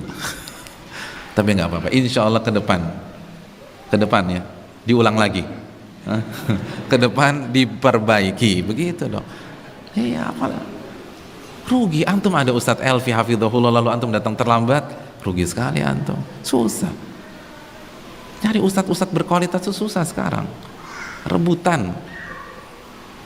Kalau Ustadz Elfi bilang mau pindah ke Jakarta, besok orang Jakarta siap nampung beliau. Saya orang Jakarta dan saya tahu bagaimana orang-orang Padang di sana. Kalau Ustadz Elfi bilang saya mau pindah besok, itu tiket Garuda sudah ada Jakarta. Siap nampung. Ini kesempatan, jangan sia-siakan. Ini ghanimah. Atau ada Ustadz Faisal, manfaatkan. Dan bukan hanya di Jakarta aja, di mana-mana. Saya dapat telepon dari Maluku, Ustadz ada ustadznya yang bisa kita bawa ke sana. Dapat telepon dari Kalimantan, ada ustadznya yang bisa kita bawa ke sana. Ada telepon, waktu beberapa waktu ditawarin dari syekh saya untuk menjadi ustadz di TKI di Saudi Arabia. Gajinya sebulan 21 juta. 21 juta tinggal di sana, di Makkah. Jadi penerjemah, 21 juta. Jadi sekali lagi semua butuh, ini kesempatan. Hadir. Sekali lagi kalau benar-benar kita cinta, hadir, belajar dan serius, sungguh-sungguh. Dan ini yang dilakukan para ulama. Mereka menikmati. Bahkan sebagian para ulama salaf, ketika kajian diliburkan mereka tetap datang. Kenapa? Menjaga momentum, menjaga semangat. Karena kalau kita tidak hadir, nanti kita malas datang lagi. Maka walaupun ustadznya sudah diumumkan besok kajian diliburkan, tetap rame. Terus apa? Nggak ada ustadznya. Mereka baca Quran, baca hadis, saling bertukar pikiran. Sampai kapan? Sampai waktu kajian berakhir. 11 selesai udah bubar. Ustadznya mana? Memang libur dari awal. Mereka sengaja datang hanya untuk menjaga semangat. Karena kalau yang rutin ini kita tinggalkan, maka akan mengendor semangat kita. Itu para ulama terdahulu, semangat belajar. Hadirin yang dirahmati, dan mereka tidak hanya cukupkan di kajian, mereka belajar juga di luar kajian. Al-Imam Nawawi rahimahullah, sebagaimana disampaikan Al-Imam Zahabi, Al-Imam Sakhawi, beliau pernah mengatakan, ma'adha ra'si ala janbin sanatain. Aku tidak pernah tidur sengaja rebahan selama 2 tahun. Jadi selama 2 tahun kalau tidur tuh ketiduran, sambil duduk saking capeknya baca ketiduran. Selama 2 tahun tidak pernah sengaja pergi ke kasur lalu rebahan lalu membaca zikir mau tidur dan apa yang biasa kita lakukan kalau kita mau tidur. 2 tahun kalau tidur ketiduran, bangun baca lagi ketiduran lagi. Pak Ustadz, sama dengan saya juga suka ketiduran kalau baca. Iya, ketidurannya sama tapi durasinya beda. Kita baru 15 menit udah ketiduran. Tapi kalau beliau belajar sampai jam 2, jam 3 malam baru ketiduran. 2 tahun nggak pernah sengaja tidur. Al-Imam Ibn Rushd Al-Hafidh, penulis kitab Bidayatul Mujtahid, beliau tidak pernah libur ngaji dan membaca kecuali di 2 hari, kecuali di 2 malam. Malam apa? Malam yang pertama, malam ketika ayah beliau meninggal, sibuk ngurus waris, ngatur gitu ya, kasih nasihat kepada keluarga besar. Jadi pas ayahnya meninggal, malamnya libur kajian. Itu malam pertama. Malam yang kedua beliau liburkan malam pengantin. Paginya nikah, malamnya libur. Karena kalau masih pengajian juga kelewatan kan begitu ya. Ini malam pengantin masih pengajian. Hanya di 2 malam. Antum liburnya di pengajian udah berapa kali? Subhanallah. Makanya mereka jadi ulama, liburnya cuma 2 malam. Qutrub, seorang pakar ulama bahasa, murid dari Bapak Nahwu Sibawai. Walaupun memang sebagian khilaf apakah Bapak Nahwu itu Sibawai atau gurunya Khalil bin Ahmad. Muridnya Sibawai ada yang bernama Qutrub. Apa arti Qutrub? Qutrub itu binatang yang hanya keluar di malam hari. Itu namanya apa? Qutrub. Jadi di masa itu, jadi di lingkungan itu ada binatang yang hanya keluar di malam hari. Namanya si Qutrub. Nah, murid beliau atau ulama ini dinamakan Qutrub. Siapa yang kasih nama? Sibawai. Jadi nama aslinya bukan Qutrub, tetapi ini adalah gelar yang diberikan langsung oleh Sibawai. Kenapa dinamakan Qutrub? Karena murid yang satu ini itu selalu standby di depan pintu rumahnya Sibawai di waktu sahur. Jadi sahur sudah ada di depan pintu. Begitu Sibawai buka pintu untuk pergi ke masjid sholat subuh berjamaah, maka muridnya ini, si Qutrub ini, sudah nongol di depan. Makanya Sibawai mengatakan anta qutrubul lail, engkau ini kayak hewan kutrub aja, nongolnya malam-malam. Nah, lalu mereka pergi berdua belajar sampai masjid. Jadi untuk mendapatkan waktu berduaan dengan Sibawai, beliau rela selalu datang di waktu sahur, ditungguin. Dan ini bukan hanya Qutrub saja. Salah satu ulama besar di antara murid-murid Imam Malik siapa? Ibnu Qasim. Ibnu Qasim melakukan hal yang sama. Berapa bulan? 17 tahun. 17 tahun selalu ada di depan pintu rumahnya Imam Malik, lalu mengambil kesempatan perjalanan ke masjid dari rumah untuk bertanya, membaca, lalu meminta fatwa. 17 tahun. Makanya menjadi salah satu murid-murid terbaik Imam Malik. Luar biasa. Siapa yang sudah melakukannya? Yang sahur sudah ada di depan pintunya Ustadz Elfi Syam. Terus ngikutin beliau sampai masjid. Udah, besok ya Ustadz Elfi siap-siap, besok akan banyak tamu waktu sahur. Nggak masalah, nggak akan diusir loh. Itu lihat semangatnya para ulama, karena disitulah enak kan, tempat nanya enak, belum ada orang, nggak kepikiran kan yang lain, lagi fresh, ulamanya juga lagi nyaman, baru bangun, baru memulai hari, nggak ada lawan, nggak ada kompetitor untuk gantian, karena kita hanya berdoa saja dengan syekh kita. Jadi ini yang harus kita camkan bersama-sama hadirin yang dirahmati oleh Allah Subhanahu wa taala. Oleh karena itu bersungguh-sungguhlah. Yahya bin Abi Katsir mengatakan, la yunalu hadzal ilmi bi rahatil jasad. Ilmu itu tidak akan didapatkan dengan tubuh yang biasa berleha-leha, tubuh yang biasa istirahat, tubuh yang biasa senang-senang. Gak bisa. Makanya itu kata Imam Syafi'i, kita harus bersungguh-sungguh untuk mendapatkan ilmu. Dan ini juga berlaku buat antum loh. Pak Ustadz dari tadi kan cerita ulama aja, saya kan bukan ulama, nggak mungkinlah seperti itu. Kata siapa? Ada sebagian ulama yang dapat hidayahnya ketika tua atau ketika sudah berusia. Ibnu Hazm tidak pernah TPA, tidak pernah tidak pernah madrasah, dapat hidayah ketika beliau sudah berusia. Fudail bin Iyad dan para ulama yang lain. Oke, kita nggak bisa seperti ulama, tapi kalau kita punya program yang jelas, insya Allah Allah akan angkat derajat kita. Nggak usah muluk-muluk deh. Kita punya program 1 hari 1 ayat. Coba kalau 1 hari istiqomah 1 ayat, berarti 1 tahun Al-Baqarah sudah dalam kepala. Karena Al-Baqarah jumlah ayatnya berapa? 286. Jumlah hari dalam setahun 360-an. Jadi kalau kita istiqomah, nggak usah muluk-muluk, Pak Ustadz saya 1 hari itu 1 halaman, 1 hari itu 1 lembar, nggak usah, 1 hari 1 ayat.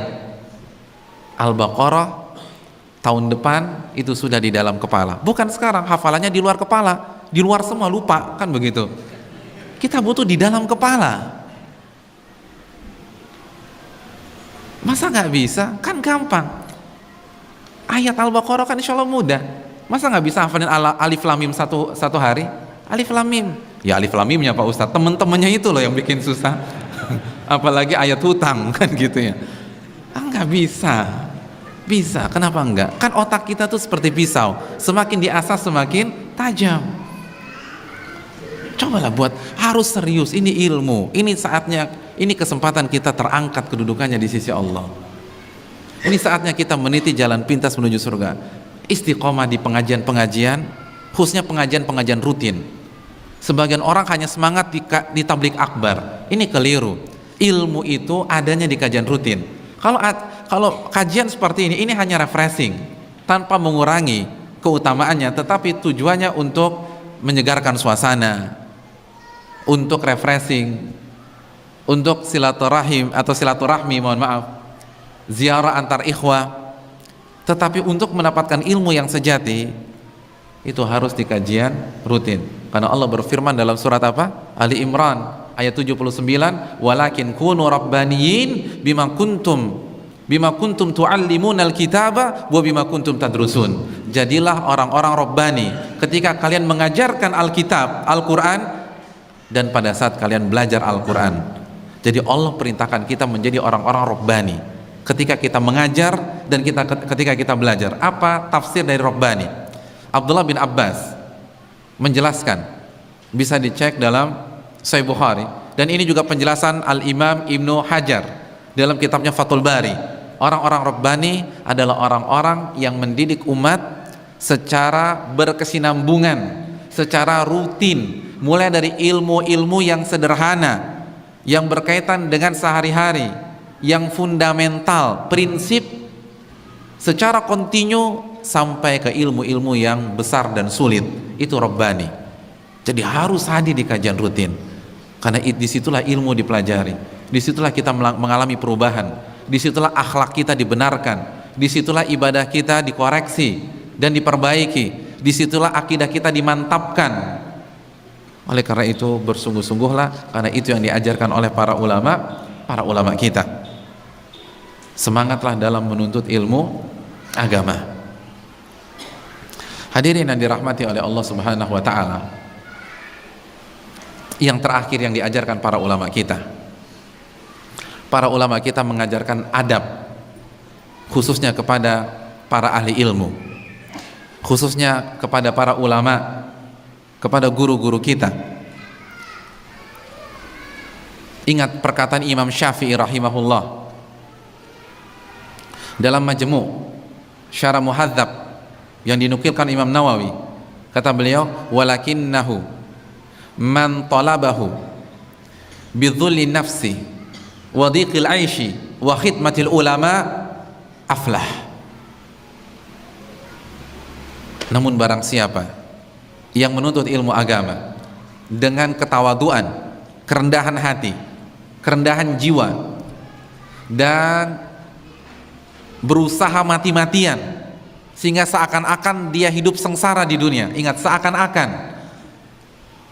Lalu dia berkhidmat kepada para ulama, beradab kepada para ulama, maka dia akan berhasil dalam menuntut ilmu agama.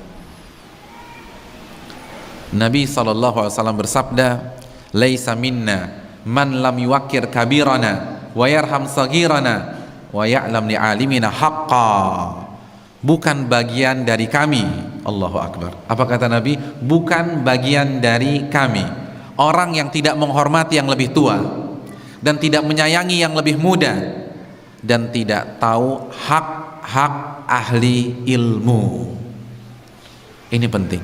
Ini kunci sukses kata para ulama, kata Imam Syafi'i, dan ditekankan oleh dalil.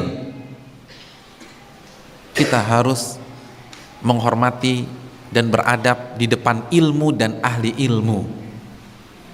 Allah berfirman dalam surat Al-Mujadilah ayat 11, yarfa'illahu alladhina amanu minkum walladhina utul ilma darajat. Allah mengangkat derajat orang-orang yang beriman dan orang-orang yang berilmu di antara kalian beberapa derajat. Allah mengangkat ahli ilmu lalu kita rendahkan ahli ilmu. Allah mengangkat ahli ilmu lalu kita lecehkan ahli ilmu. Allah mengangkat ahli ilmu lalu kita mengkerdilkan ahli ilmu. Allahu Akbar. Kita lebih hebat dari Allah Subhanahu wa taala. Allah mengangkat mereka, memuliakan mereka, lalu kita menghempaskan mereka. Ini kunci sukses yang diajarkan para ulama. Oleh karena itu, Abdullah bin Abbas, ahli tafsir nomor 1, ketika Zaid bin Thabit datang, itu kekangan kuda atau untanya Zaid bin Thabit itu langsung dibawa oleh Ibnu Abbas, lalu langsung diarahkan dan diatur agar Zaid bisa turun dengan nyaman. Jadi kalau zaman sekarang itu diparkirkan, atau kalau lebih keren lagi divalekan. Antum tahu vale kan di mall? Nah itu. Jadi kalau Zaid bin Thabit datang, itu langsung dicegat sama Ibnu Abbas, suruh turun, lalu Abdullah bin Abbas yang parkirin. Padahal Ibnu Abbas ulama besar. Beliau punya murid-murid, beliau punya anak buah, beliau punya junior-junior. Nggak nyuruh aja, tuh Zaid datang, coba parkirin deh. Enggak, tapi beliau langsung turun tangan. Beliau langsung memarkirkan. Beliau langsung mengatur, bukan nyuruh murid-muridnya lagi. Ketika diperlakukan seperti itu, Zaid pun juga nggak mau. Kata Zaid, khalli anni ya bena ammi Rasulillah. Jangan kau lakukan demikian wahai sepupunya Rasulullah. Apa kata Abdullah bin Abbas? Hakadha umirna bi ulama'ina. Beginilah kami diperintahkan dan dididik oleh Rasul untuk menyikapi ulama-ulama kami. Allahu Akbar. Karena Zaid lebih senior daripada Abdullah bin Abbas secara umur. Walaupun mungkin secara ilmu, dalam ilmu tafsir khususnya, ulama mengatakan Ibnu Abbas lebih hebat, tapi Zaid lebih senior dan ilmunya pun juga tidak kalah banyaknya. Bayangkan, divalekan, diparkirkan, dan beliau mengatakan, beginilah kami diajarkan oleh Nabi SAW. Nabi mewanti-wanti masalah ini.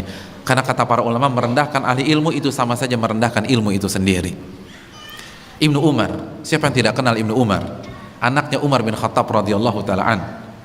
Tapi itu sangat memuliakan Mujahid. Silakan Pak. Sangat memuliakan Imam Mujahid. Padahal Imam Mujahid tabi'in, bukan sahabat.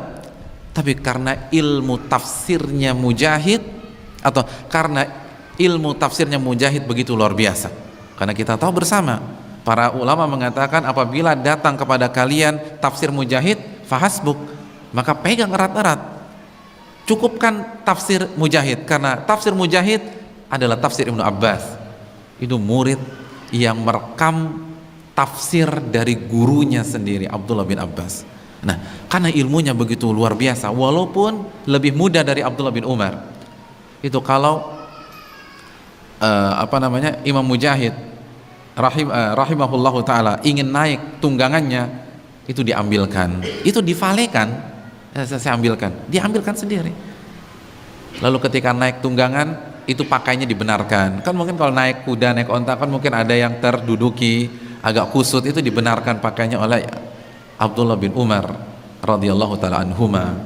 Karena ini adalah kunci sukses dalam menuntut ilmu agama. Kita tidak akan sukses kalau kita tidak beradab di hadapan para ahli ilmu.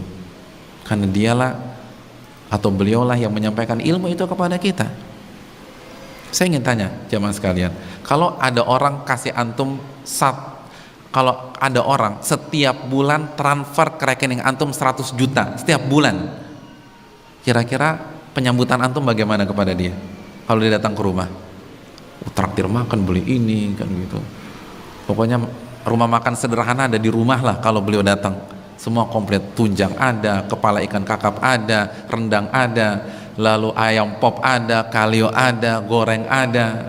Kenapa? Setiap bulan transfer 100 juta. Lalu kita muliakan, kita panggil tukang pijit misalnya, kalau dia pegel-pegel, kita carikan tempat yang nyaman. Itu kalau orang kasih 100 juta. Lalu bagaimana dengan orang yang mengajarkan la ilaha illallah, yang mengajarkan iman kepada malaikat, yang mengajarkan ayat-ayat Al-Quran, yang tadi kita katakan satu ayat itu lebih mulia daripada dunia dan seisinya. Dan ustadz kita nggak menuntut kita seperti itu. Enggak, ustadz kita nggak menuntut kita harus sediakan ini, sediakan itu, tidak. Ustadz yang baik tidak akan menuntut. Tapi kita harus punya adab kepada mereka. Kalau kita bisa punya adab kepada ahli dunia yang suka membantu kita, bagaimana dengan orang yang memberikan ilmu agama kepada kita secara rutin, yang dengan penuh keikhlasan dan seterusnya. Oleh karena itu, camkan baik-baik. Sampai-sampai Al-Imam Ahmad bin Hanbal kalau sedang duduk santai, mungkin duduk santai gitu ya, duduk sambil nyender, lagi ngobrol-ngobrol santai, lalu suatu ketika disebutkan nama Ibrahim bin Tuhman, salah satu ulama besar dari Khurasan, itu langsung berubah posisi. Jadi dari nyender langsung duduk tegap. Lalu ditanya, kenapa berubah posisi? Layan bagi an nadhkura salihin wa nahnu nattaki. Tidak pantas saat kita membicarakan orang-orang soleh kita duduk nyender seperti tadi. Nggak pantas tuh. Kita harus punya adab sama ulama. Kita harus punya adab dengan para ahli ilmu. Nggak pantas duduk seperti. Padahal Ibrahimnya aja nggak ada di sana. Dan bagaimana para ulama? Jadi ini yang harus kita camkan. Ulama mengajarkan adab. Ketika ustadz kita jelaskan, jangan ngobrol. Ini adab. Jangan sibuk sendiri. Jangan bicara. Kan Allah mengatakan,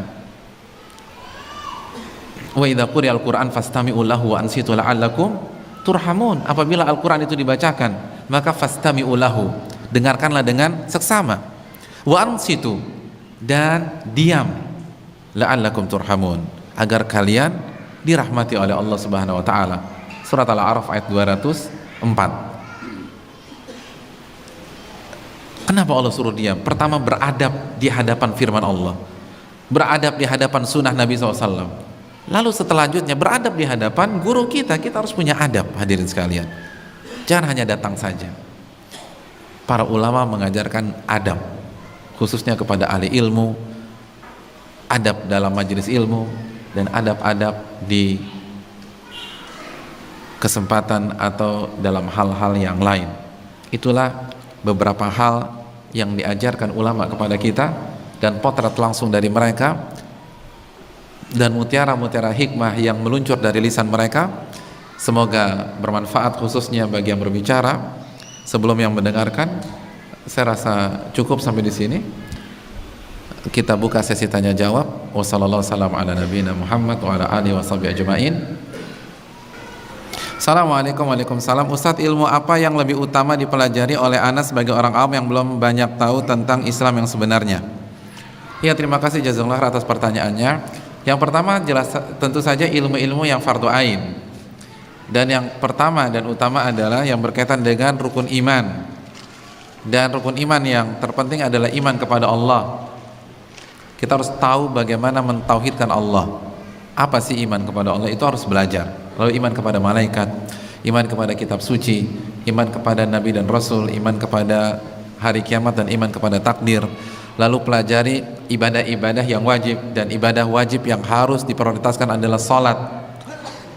Lalu kewajiban-kewajiban kita sesuai dengan status kita di masyarakat. Jadi kita harus tahu, kalau kita pedagang kita harus tahu fikih buyuk yang berkaitan dengan usaha kita. Kalau kita sudah menikah kita harus tahu hak dan kewajiban suami, hak-hak istri, hak-hak anak, dan lain sebagainya. Jadi hal-hal yang berkaitan dengan kewajiban kita di kehidupan ini, itu dulu diprioritaskan sebelum yang fardu kifayah. Ustadz, Ana seorang pemuda dan sudah bekerja, tapi semenjak bekerja Ana sudah jarang pergi kajian karena jadwalnya tabrakan dengan jadwal kerja. Mohon nasihatnya, syukran. Ya, terima kasih jazakallahu khairan. Saya rasa bisa, kan ada hari Minggu, ada hari Sabtu. Malam ada nggak malam? Ustadz Eri ada malam? Ada ya? Ada. Apa save-savean kali ya? Tapi kan pasti bisa. Dan sekali lagi, kalau misalnya kita nggak bisa hadir di kajian itu, coba kita berusaha dulu hubungi ustadznya untuk bertanya. Atau itu tadi kayak Kutrub, kayak Ibnu Qasim, datengin cari waktu-waktu luang ustadz tersebut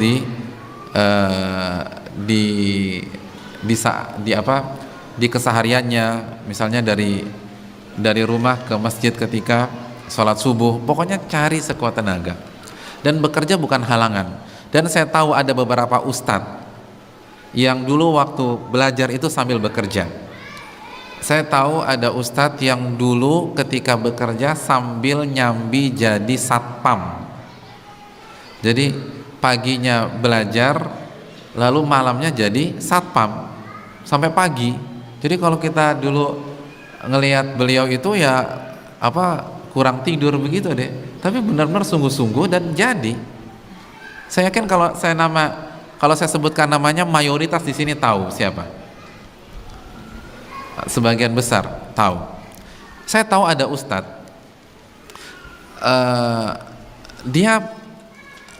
beliau itu waktu belajarnya itu sambil nyambi jadi supir taksi.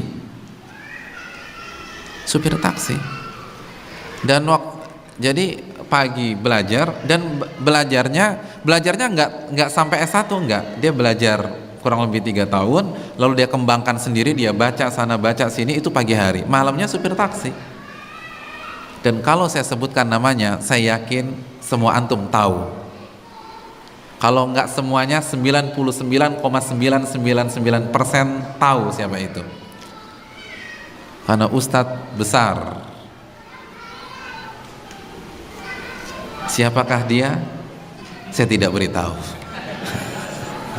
Ya, saya senang ketika ngeliat antum penasaran, saya senang. Misi saya berhasil berarti. Supir taksi. Kenapa enggak? Assalamualaikum warahmatullahi wabarakatuh. Waalaikumsalam warahmatullahi wabarakatuh. Ustadz, saya mau bertanya, saya baru saja mengenal kajian sunnah ini dan saya belum tahu banyak tentang Islam. Jadi saya mohon kiranya Ustadz meyakinkan saya bahwa kajian ini adalah kajian yang benar. Karena banyak orang-orang yang mengklaim sesat terhadap kelompok Islam yang ada saat ini. Assalamualaikum warahmatullahi wabarakatuh. Bagaimana kita melihat suatu kelompok itu sesat dan menyimpang, Ustaz? Terima kasih jazakallahu khair atas pertanyaannya, pertanyaan yang bermanfaat. Kalau diminta untuk meyakinkan, mungkin Ustadz kita, Ustadz Elfi hafidhahullah, mungkin lebih baik daripada saya. Hanya saja karena ini ditujukan kepada saya, dan saya harap juga ditanyakan kembali ke kajian beliau hafidhahullah. Yang pertama, kita tidak yang kita yakini, apa yang kita pelajari ini benar, tapi kita tidak mengklaim kita benar semuanya. Jadi yang saya ingatkan, yang kita bicarakan adalah pengajiannya atau metodenya, manhajnya, cara beragamanya, bukan pribadinya. Artinya pribadi saya dan kita semua itu tidak maksum, pasti jatuh ke dalam kesalahan, dan bisa jadi suatu ketika kita jatuh ke dalam kesalahan fatal. Oleh karena itu, firqatun najiyah atau pengajian yang benar, yang pertama, pengajian tersebut memiliki referensi yang jelas, ada rujukannya, dan rujukannya adalah Al-Quranul Karim dan hadis-hadis Nabi SAW yang sahihah. Setiap ilmu atau materi yang disampaikan itu ada dalilnya, bisa dicek di surat apa, ayat berapa, bisa dicek di hadis riwayat siapa, lalu bisa dicek kevaliditannya. Jadi Al-Quran dan hadis. Dan apabila berbicara hadis, hadisnya harus sahih, hadisnya valid, jangan hadis yang lemah atau palsu. Jadi, dan antum boleh cek loh, antum boleh tanya ke ustadznya, Pak Ustadz, tadi Ustadz bilang demikian, dalilnya apa ya? Dan ustadz itu nggak akan marah, karena itu berpikir kritis. Dan beliau akan kasih tahu, ini surat ini ayat sekian, hadisnya bisa dicek di Bukhari, bisa dicek di Sunan Abu Dawud, bisa dicek di Musnad Imam Ahmad dan lain sebagainya. Jadi pengajian itu harus ilmiah, ada referensi, ada rujukan. Jadi bisa dicek, bukan perenungan dari pemateri. Ada di kitab apa, penjelasannya di mana, dan seterusnya. Yang kedua, Al-Quran dan hadis itu dipahami dengan pemahaman yang benar, pemahaman Rasulullah dan para sahabat, bukan pemahaman ustadz tertentu atau si pemateri atau kiai atau buya dan seterusnya, tanpa mengurangi rasa hormat kita. Tapi ayat dan hadis itu harus kita pahami dengan pemahaman Nabi dan para sahabat. Dan ini nasihat para ulama kok, bukan nasihat kita. Syekh Abdul Qadir Jailani, pernah dengar nama itu? Namanya harum tidak di Sumatera Barat?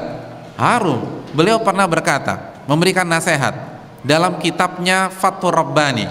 Kitab Fathur Rabbani adalah kitab yang berisi nasihat-nasihat Syekh Abdul Qadir Jailani kepada murid-muridnya. Salah satu nasihat emas beliau mengatakan, alaikum bimadhabis salafis saleh, wajib atas kalian mengikuti salafus saleh. Itu Syekh Abdul Qadir Jailani. Itu Syekh Abdul Qadir Jailani mengatakan demikian. Kalian harus mengikuti jalannya salafus saleh. Siapa salafus saleh? Para sahabat. Jadi marilah ikut pemahaman mereka. Karena kalaupun ayatnya benar, hadisnya sahih, tapi kalau dipahami dengan pemahaman yang keliru, itu bisa menyimpang. Saya ingin bertanya, kita sekarang ada berapa di masjid ini? Kira-kira ada berapa? Kira-kira aja deh, nggak perlu dihitung satu-satu, nggak perlu angkat tangan atau berdiri. Ada berapa? 200? Bisa kurang? Oh, kok nawar? 200 lah, 200 orang. Kalau saya bertanya kalau ada yang bertanya kepada kita semua, tolong jelaskan tafsir surat An-Nas menurut pemahaman Anda. Kita semua ada 200 orang. Kira-kira yang lahir ada berapa tafsir? Kira-kira sama semua tidak? Tidak. Akan lahir 200 tafsir. Padahal ayatnya sama? Sama, ayatnya nggak berubah. Qul a'udzu birabbin nas. Tapi yang satu ke kanan, yang satu ke kiri, satu ke atas, satu ke bawah. Karena apa? Ditafsirkan dengan pemahaman masing-masing. Itulah kenapa Syekh Abdul Qadir Jailani mengatakan, alaikum bimadhabi salafis saleh, wajib atas kalian mengikuti jalannya para sahabat, tafsirnya para sahabat. Karena sahabat adalah murid-murid langsung dari Nabi SAW. wasallam. Ini yang perlu kita camkan bersama-sama. Itu yang kedua. Jadi pemahamannya bisa dipertanggungjawabkan dan bisa dicek buku-buku referensinya. Jadi bisa ditanya, Ustadz tadi itu pemahaman siapa? Bisa dicek di mana? Nggak ada masalah. Itu yang kedua. Yang ketiga, pengajian yang benar tidak mengajarkan fanatik kepada pribadi tertentu, kelompok tertentu, karena kita mengarahkan umat kepada Allah dan Rasulnya, bukan kepada diri kita. Contoh misalnya, jika saya mengajar antum selama 2 tahun, setelah 2 tahun antum fanatik berat dengan saya, maka saya gagal jadi ustadz. Gagal, bukan berhasil, gagal. Kenapa? Karena ustadz yang baik atau pengajian yang baik harus mengarahkan umat kepada Rasulullah dan kepada Allah dan Rasulnya sallallahu alaihi wasallam, bukan kepada dirinya. Makanya Ibnu Muflih pernah mengatakan, la yanbaghi li alim an yahmilan nas ala madhhabihi. Enggak pantas seorang ulama menggiring manusia kepada pendapat pribadinya. Karena yang harus kita lakukan adalah arahkan umat kepada Allah dan Rasulnya, bukan kepada kita. Maka tidak ada fanatisme. Oleh karena itu, pengajian yang benar, jika suatu ketika ada kekeliruan, maka mereka dengan senang hati mengakui kekeliruannya dan meninggalkan kekeliruannya tersebut. Nggak ngotot, nggak maksa, nggak nyerang balik. Kenapa? Karena tujuannya mencari kebenaran, bukan pribadi, bukan kelompok, bukan sekte. Kita cari kebenaran di sini, bukan mengagungkan diri kita masing-masing. Oleh karena itu, kalau kita salah, sampaikan kesalahan kita apa dan kita rujuk kepada kebenaran tersebut. Abdullah bin Abbas pernah salah, dan salahnya fatal lagi, membolehkan riba fadl. Riba dihalalkan. Saya ingin tanya, kalau ada ustadz menghalalkan riba, besok antum mau duduk di kajiannya dia lagi nggak? Nggak mau, ini orang sesat Pak Ustadz. Abdullah bin Abbas pernah salah dengan kesalahan seperti itu, lalu dinasihati oleh siapa? Abu Sa'id Al-Khudri radhiyallahu ta'ala an. Dijelaskan dalil-dalil tentang haramnya riba fadl. Apa yang terjadi? Ibnu Abbas mengatakan, jazakallahu ya Aba Sa'idil jannah. Wahai Abu Sa'id, semoga Allah memberikan kamu surga. Qad dzakartani amran kuntu nasitu. Engkau telah mengingatkan diriku sesuatu yang sebelumnya aku nggak tahu, atau mungkin aku tahu tapi aku lupa. Abdul bin Abbas, padahal yang mengkoreksi orang yang di bawah beliau dari sisi ilmu tafsir misalnya, nggak maksa, nggak ngotot, nggak marah-marah, karena yang dicari adalah kebenaran. Begitu juga pengajian yang baik, yang benar, itu ketika yang namanya juga manusia. Kalau Ibnu Abbas bisa salah, nggak mungkin ustadz benar semua. Kullu bani Adam khata', setiap anak Adam pasti melakukan kesalahan. Imam Abu Hanifah beberapa kali salah, bahkan banyak salah. Ibnu Hazm banyak melakukan kesalahan. Bahkan dalam masalah asma wa sifat, keyakinan Ibnu Hazm itu lebih mirip Mu'tazilah daripada Ahlussunnah. Jadi kalau ulama-ulama seperti bisa salah, nggak mungkin ustadz-ustadz kita atau guru-guru kita tidak akan salah. Pasti akan salah. Justru, dan itu wajar. Dan itu bukan berarti kita rendahkan beliau, karena itu adalah sebuah kewajaran dan kepastian. Justru yang aneh kalau kita punya ustadz 15 tahun nggak pernah salah, itu justru aneh. Itu ragukan kemanusiaannya. Manusia apa enggak? Karena kalau masih manusia pasti salah. Dan itu wajar, biasa. Orang salah itu biasa. Dan kita nggak akan ngotot. Kalau memang bisa dibuktikan kita salah, kita akan rujuk dari kesalahan. Jadi enak gitu loh, nggak ada beban. Pengajian yang benar tuh nggak ada beban. Kalau salah, masya Allah saya salah, jazakumullah khair atas masukannya, kita akan rujuk. Kan begitu. Abu Hasan Asy'ari rujuk dari Mu'tazilah, dan beliau tanggalkan bajunya sebagai simbol beliau rujuk dari Mu'tazilah. Itu baru yang benar. Lalu setelah itu beliau meyakini keyakinan yang diyakini oleh Imam Ahmad bin Hanbal sebagaimana dalam kitab beliau Al-Ibanah. Jadi pengajian yang benar simpel, tidak menggiring jamaah, tidak mendoktrin sepihak jamaah, hanya bicara qala Allah, qala Rasul dengan pemahaman yang benar. Dan kalau ternyata ada kegelinciran karena kita sama-sama manusia, kita dengan senang hati menanggalkan kesalahan tersebut dan kita tidak mendidik umat fanatik kepada pengajian kita. Imam Syafi'i mengatakan idza khalafa qawli qala Rasul fadribu biqawli ardal haid. Apabila pendapatku bertentangan dengan sunnah Nabi, maka buanglah pendapatku ke tembok. Imam Ahmad mengatakan la tuqalliduni, janganlah kalian taklid buta kepada diriku. Jadi kita tidak mengajak fanatik kepada diri kita, fanatiklah kepada Nabi SAW, itu saja. Dan ingin tahu sekte yang sebaliknya, ya balikkan kriteria tersebut, tidak pakai dalil. Kalau ada hadisnya ternyata hadisnya nggak valid atau pemahamannya tidak sesuai dengan pemahaman Rasulullah dan para sahabat, pemahamannya pemahaman pribadi, fanatik ke kelompok tertentu, ke individu tertentu, tidak mau menerima kebenaran, dan seterusnya. Dan juga jangan lupa kelompok yang benar menjunjung tinggi akhlak yang mulia, dan ini juga penting. Wallahu ta'ala bishawab. Assalamualaikum. Waalaikumsalam. Saya masih pemula untuk mempelajari ilmu agama dan saya selalu kesulitan mengatasi masalah. Ketika saya mulai membaca kitab, baru di awal waktu saya sudah mulai letih dan mengantuk, ya, sehingga sulit bagi saya menyelesaikan kitab tersebut. Apa tips agar saya lebih bersemangat dan tidak cepat ngantuk setiap mempelajari kitab? Syukran jawabannya Ustadz. Assalamualaikum warahmatullahi wabarakatuh. Iya, terima kasih jazakallah. Yang pertama, saran saya bagi pemula, jangan tinggalkan majelis ilmu. Jadi kita harus lebih banyak di majelis daripada otodidak. Ulama mengatakan man kana syaikhuhu kitabah ghalaba khata'uhu shawabah. Barang siapa yang gurunya adalah buku, maka kesalahannya lebih banyak daripada kebenarannya. Artinya rentan salah paham, karena kita tidak punya ilmu alat.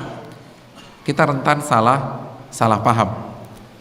Ini yang perlu kita camkan. Jadi duduk di majelis ilmu bersama ustadz itu lebih afdol. Baru di situ kita baca-baca juga, tetapi jangan sampai fokus kita baca otodidak. Itu yang pertama. Yang kedua, minta arahan dari ustadz kita. Kalau saya mau tambahan buku apa yang kita baca, karena salah milih buku waktu kita habis. Dan setiap orang berbeda-beda karena ilmu kita berbeda-beda. Minta arahan dan bimbingan dari ustadz kita. Terus yang ketiga, kita harus punya schedule khusus. Setiap hari baca buku, schedule khusus. Itu kalau orang selevel kita. Kalau ulama mungkin nggak punya schedule khusus. Kita pernah tanya kepada Syekh Masyhur Hasan Salman ketika lagi daurah, Syekh, bagaimana antum mengatur waktu baca? Gimana sih cara ngatur bacanya? Buat schedule-nya seperti apa? Kita ingin belajar dari antum. Lalu beliau menjawab, saya nggak punya schedule, karena waktu saya selalu dipakai buat baca. Jadi kemana-mana baca, akhirnya nggak punya schedule, karena schedule-nya ya baca dan baca. Jadi nggak punya waktu khusus untuk baca. Itu kalau ulama. Kalau kita mungkin beda, buat waktu khusus. Kalau kita baca nggak ada yang boleh ganggu. Terus yang berikutnya, nggak usah muluk-muluk. Baca itu misalnya satu hari satu halaman, nggak usah baca terlalu banyak. Intinya sedikit tetapi continue. Lalu setelah baca dimurojaah ke ustadz kita itu tadi. Ustadz, tadi kemarin saya baca begini-begini, bener nggak kalau pemahaman saya begini? Resumenya tuh ini. Jadi ada yang bimbing sedikit, ada yang bimbing itu lebih baik daripada otodidak, tetapi tidak terkontrol. Dan kalau tetap ngantuk ya tidur, jangan dipaksa. Begitu bangun baca lagi. Buat waktu inilah. Apa lagi nih? Dan minta pertolongan kepada Allah. Doa itu penting. Bagaimana kalau setelah mengikuti majelis ilmu, baik yang langsung maupun melalui radio dan TV, banyak yang saya kerjakan selama ini dianggap bid'ah. Apa amalan saya ditolak? Ya, terima kasih, jazakallahu khairan. Yang perlu kita camkan, agama kita membedakan antara menghukumi perbuatan dan menghukumi pelaku perbuatan. Ketika kita membicarakan sebuah amalan, lalu sampai pada sebuah titik amalan itu bid'ah, bukan berarti secara otomatis pelakunya sesat. Bahkan bisa jadi pelakunya mendapatkan pahala. Dan itulah fatwa Syekhul Islam Ibnu Taimiyah dalam menyikapi orang-orang yang mengerjakan Maulid Nabi SAW. Lalu fatwa ini dipelintir. Apa makna fatwa tersebut? Maknanya adalah bisa jadi orang itu pencari kebenaran. Dia punya niat ikhlas. Dia cari kebenaran, tapi salah alamat. Referensi yang dia punya hanya mengarahkan dia melakukan amalan tersebut. Maka amalannya tertolak, tetapi dia mendapatkan pahala ijtihad. Ijtihadnya orang awam ya, bukan ijtihadnya ulama. Kata Syekh Ali Hasan, ijtihadnya orang awam adalah, dan ini juga perkataan Ibnu Qudamah kalau tidak salah dalam Raudhatun Nadhir, bahwa ijtihadnya orang awam mencari siapa yang ia tanya, siapa yang ia siapa ya guru yang ia belajar dengannya. Dan orang awam kan bisa salah alamat. Jadi kalau dia sudah mencari kebenaran, dia sudah ikhlas, dia siap menerima, tapi qadarullah salah alamat, lalu ia mengerjakan perbuatan bid'ah, maka bid'ahnya ditolak tetapi dia mendapatkan pahala niat yang ikhlas tersebut dan semangat mencari kebenaran. Oleh karena itu tergantung bagaimana sikap kita sebelumnya. Maka belum tentu, kalau tertolak ya, karena kan itu amalan yang dikatakan Nabi, man amila amalan laisa alaihi amruna fahuwa rad. Barang siapa mengerjakan amal ibadah yang tidak ada tuntunannya, ajarannya, maka tertolak. Tapi bisa jadi pelakunya itu dapat pahala atau justru memang berdosa. Pembahasan tentang perbuatan berbeda dengan pembahasan tentang person. Pertanyaan dari saya, nih saya lupa nanya juga ya. Pertanyaan dari saya, pertanyaan berhadiah. Siapa yang bisa menyebutkan dalil Allah atau dalil tentang beradab di hadapan ahli ilmu? Kita sebutkan dari Al-Quran dan dari hadis. Bebas, mau Al-Quran boleh, hadis boleh. Saya bisa sebutkan dalilnya. Dari Al-Quran, surah Al-Maidah, ayat 11. Bunyinya? Artinya? Allah akan mengangkat orang-orang yang beriman dan akan mengangkat orang-orang yang beriman beberapa derajat. Terus pengambilan dalilnya? Adalah hadis tentang Nggak, kok bisa ayat ini dijadikan dalil oleh para ulama memuliakan dan beradab di hadapan para ulama? karena menghormati orang-orang yang beriman lebih mulia daripada orang-orang yang beriman dan beberapa derajat. Iya, bolehlah. Sebenarnya masih 90%. Kalau bukunya 90% juga gimana? Jadi ada beberapa halaman yang nggak kita berikan. Iya, dapat. Jadi salah satu dalilnya adalah yarfa'illahu alladziina aamanu minkum walladziina utul ilma darajat. Allah mengangkat derajat orang-orang beriman dan berilmu di antara kalian beberapa derajat. Pengambilan dalilnya, kalau Allah mengangkat mereka, bagaimana mungkin kita merendahkan mereka, gitu loh. Ngerti nggak cara pendalilannya? Kalau Allah saja mengangkat, ini Allah Rabbul Alamin itu mengangkat mereka, kok Anda merendahkan? Anda nggak punya adab, Anda meremehkan, Anda memandang sebelah mata. Itu cara pendalilannya. Ini penting, karena salah satu kunci memahami permasalahan bukan hanya tahu dalil, tapi bagaimana cara pendalilan. Bagaimana cara pendalilannya itu penting. Wajul istidlal kalau dalam ilmu usul. Ya, silakan didapat. Ibu-ibu kok nggak ada komennya nih, Bu? Ibu-ibu tawadhu nih, nggak mau menampilkan kebolehannya. Pertanyaan saya buat ibu-ibu, sebutkan satu potret semangat ulama dalam menuntut ilmu. Kita kan sebutkan beberapa contoh tadi. Sebutkan satu contoh. Ibu-ibu nih pada dengerin nggak sih? Ibu-ibu ada? Nggak ada? Ada? Ada panitia umahat nggak sih? Di sini ada panitia umahat. Setoran sama panitianya bisa nggak? Ada? Nggak ada? Nggak kedengeran ya? Ada yang bisa nggak, Pak? Penyambung lidah nih bapak-bapak di belakang. Ada? Apa bunyinya? Apa? Imam siapa? Imam Malik kenapa, Bu?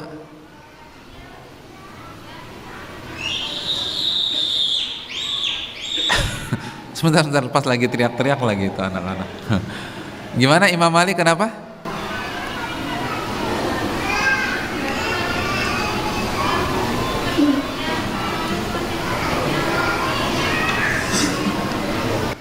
Iya, apa katanya bapak-bapak?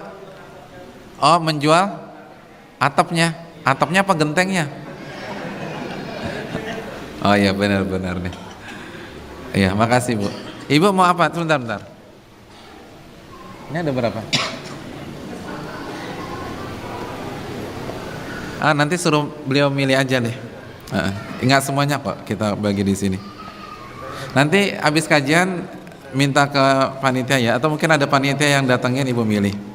Apakah seorang muslim berkewajiban untuk berdakwah? Karena saya mempunyai banyak kitab-kitab ulama tapi saya tidak bisa berdakwah. Ini pertanyaan terakhir karena waktu sudah habis. Jawabannya ada dalam surat Yusuf ayat 108 ya. Allah berfirman, qul hadhihi sabili ad'u ila Allahi ala basirah ana wa manittaba'ani. Wahai Muhammad, katakanlah kepada umatmu, inilah jalanku, aku berdakwah di atas ilmu, aku dan pengikutku. Jadi pengikut Nabi harus berdakwah. Ini salah satu sifat yang tidak bisa dipisahkan dengan orang-orang yang berittiba. Karena Nabi Allah berfirman, ana wa manittaba'ani. Katakanlah ini jalanku dan jalan pengikutku. Jadi antum harus berdakwah. Tetapi yang perlu kita ingat, dakwah tidak harus di atas mimbar. Dakwah tidak harus memberikan kajian seperti ini. Dakwah tidak harus menjelaskan sebuah kitab. Kita bisa berdakwah sesuai dengan kapasitas kita masing-masing. Bahkan tanpa modal sedikit pun juga, tanpa mengeluarkan satu ayat, tanpa membahas sebuah hadis, kita bisa berdakwah. Dengan cara apa? Senyum. Betapa banyak orang itu dapat hidayah dengan senyuman seseorang. Ketika kita ramah dalam menyapa tetangga kita, orang jadi penasaran, ini orang semenjak ngaji kok ramah banget. Di mana sih pengajiannya? Ini nggak mungkin sesat nih. Akhirnya tertarik dan datang ke pengajian dan dapat hidayah. Jadi sekali lagi, dengan senyum, dengan akhlak, dengan kebaikan, dengan kelemah lembutan, banyak orang yang terhipnotis secara positif dan selanjutnya mereka mau datang ke pengajian. Makanya seorang ustadz itu tidak bisa mengklaim bahwa banyaknya yang hadir itu karena nama besarnya, itu nggak bisa.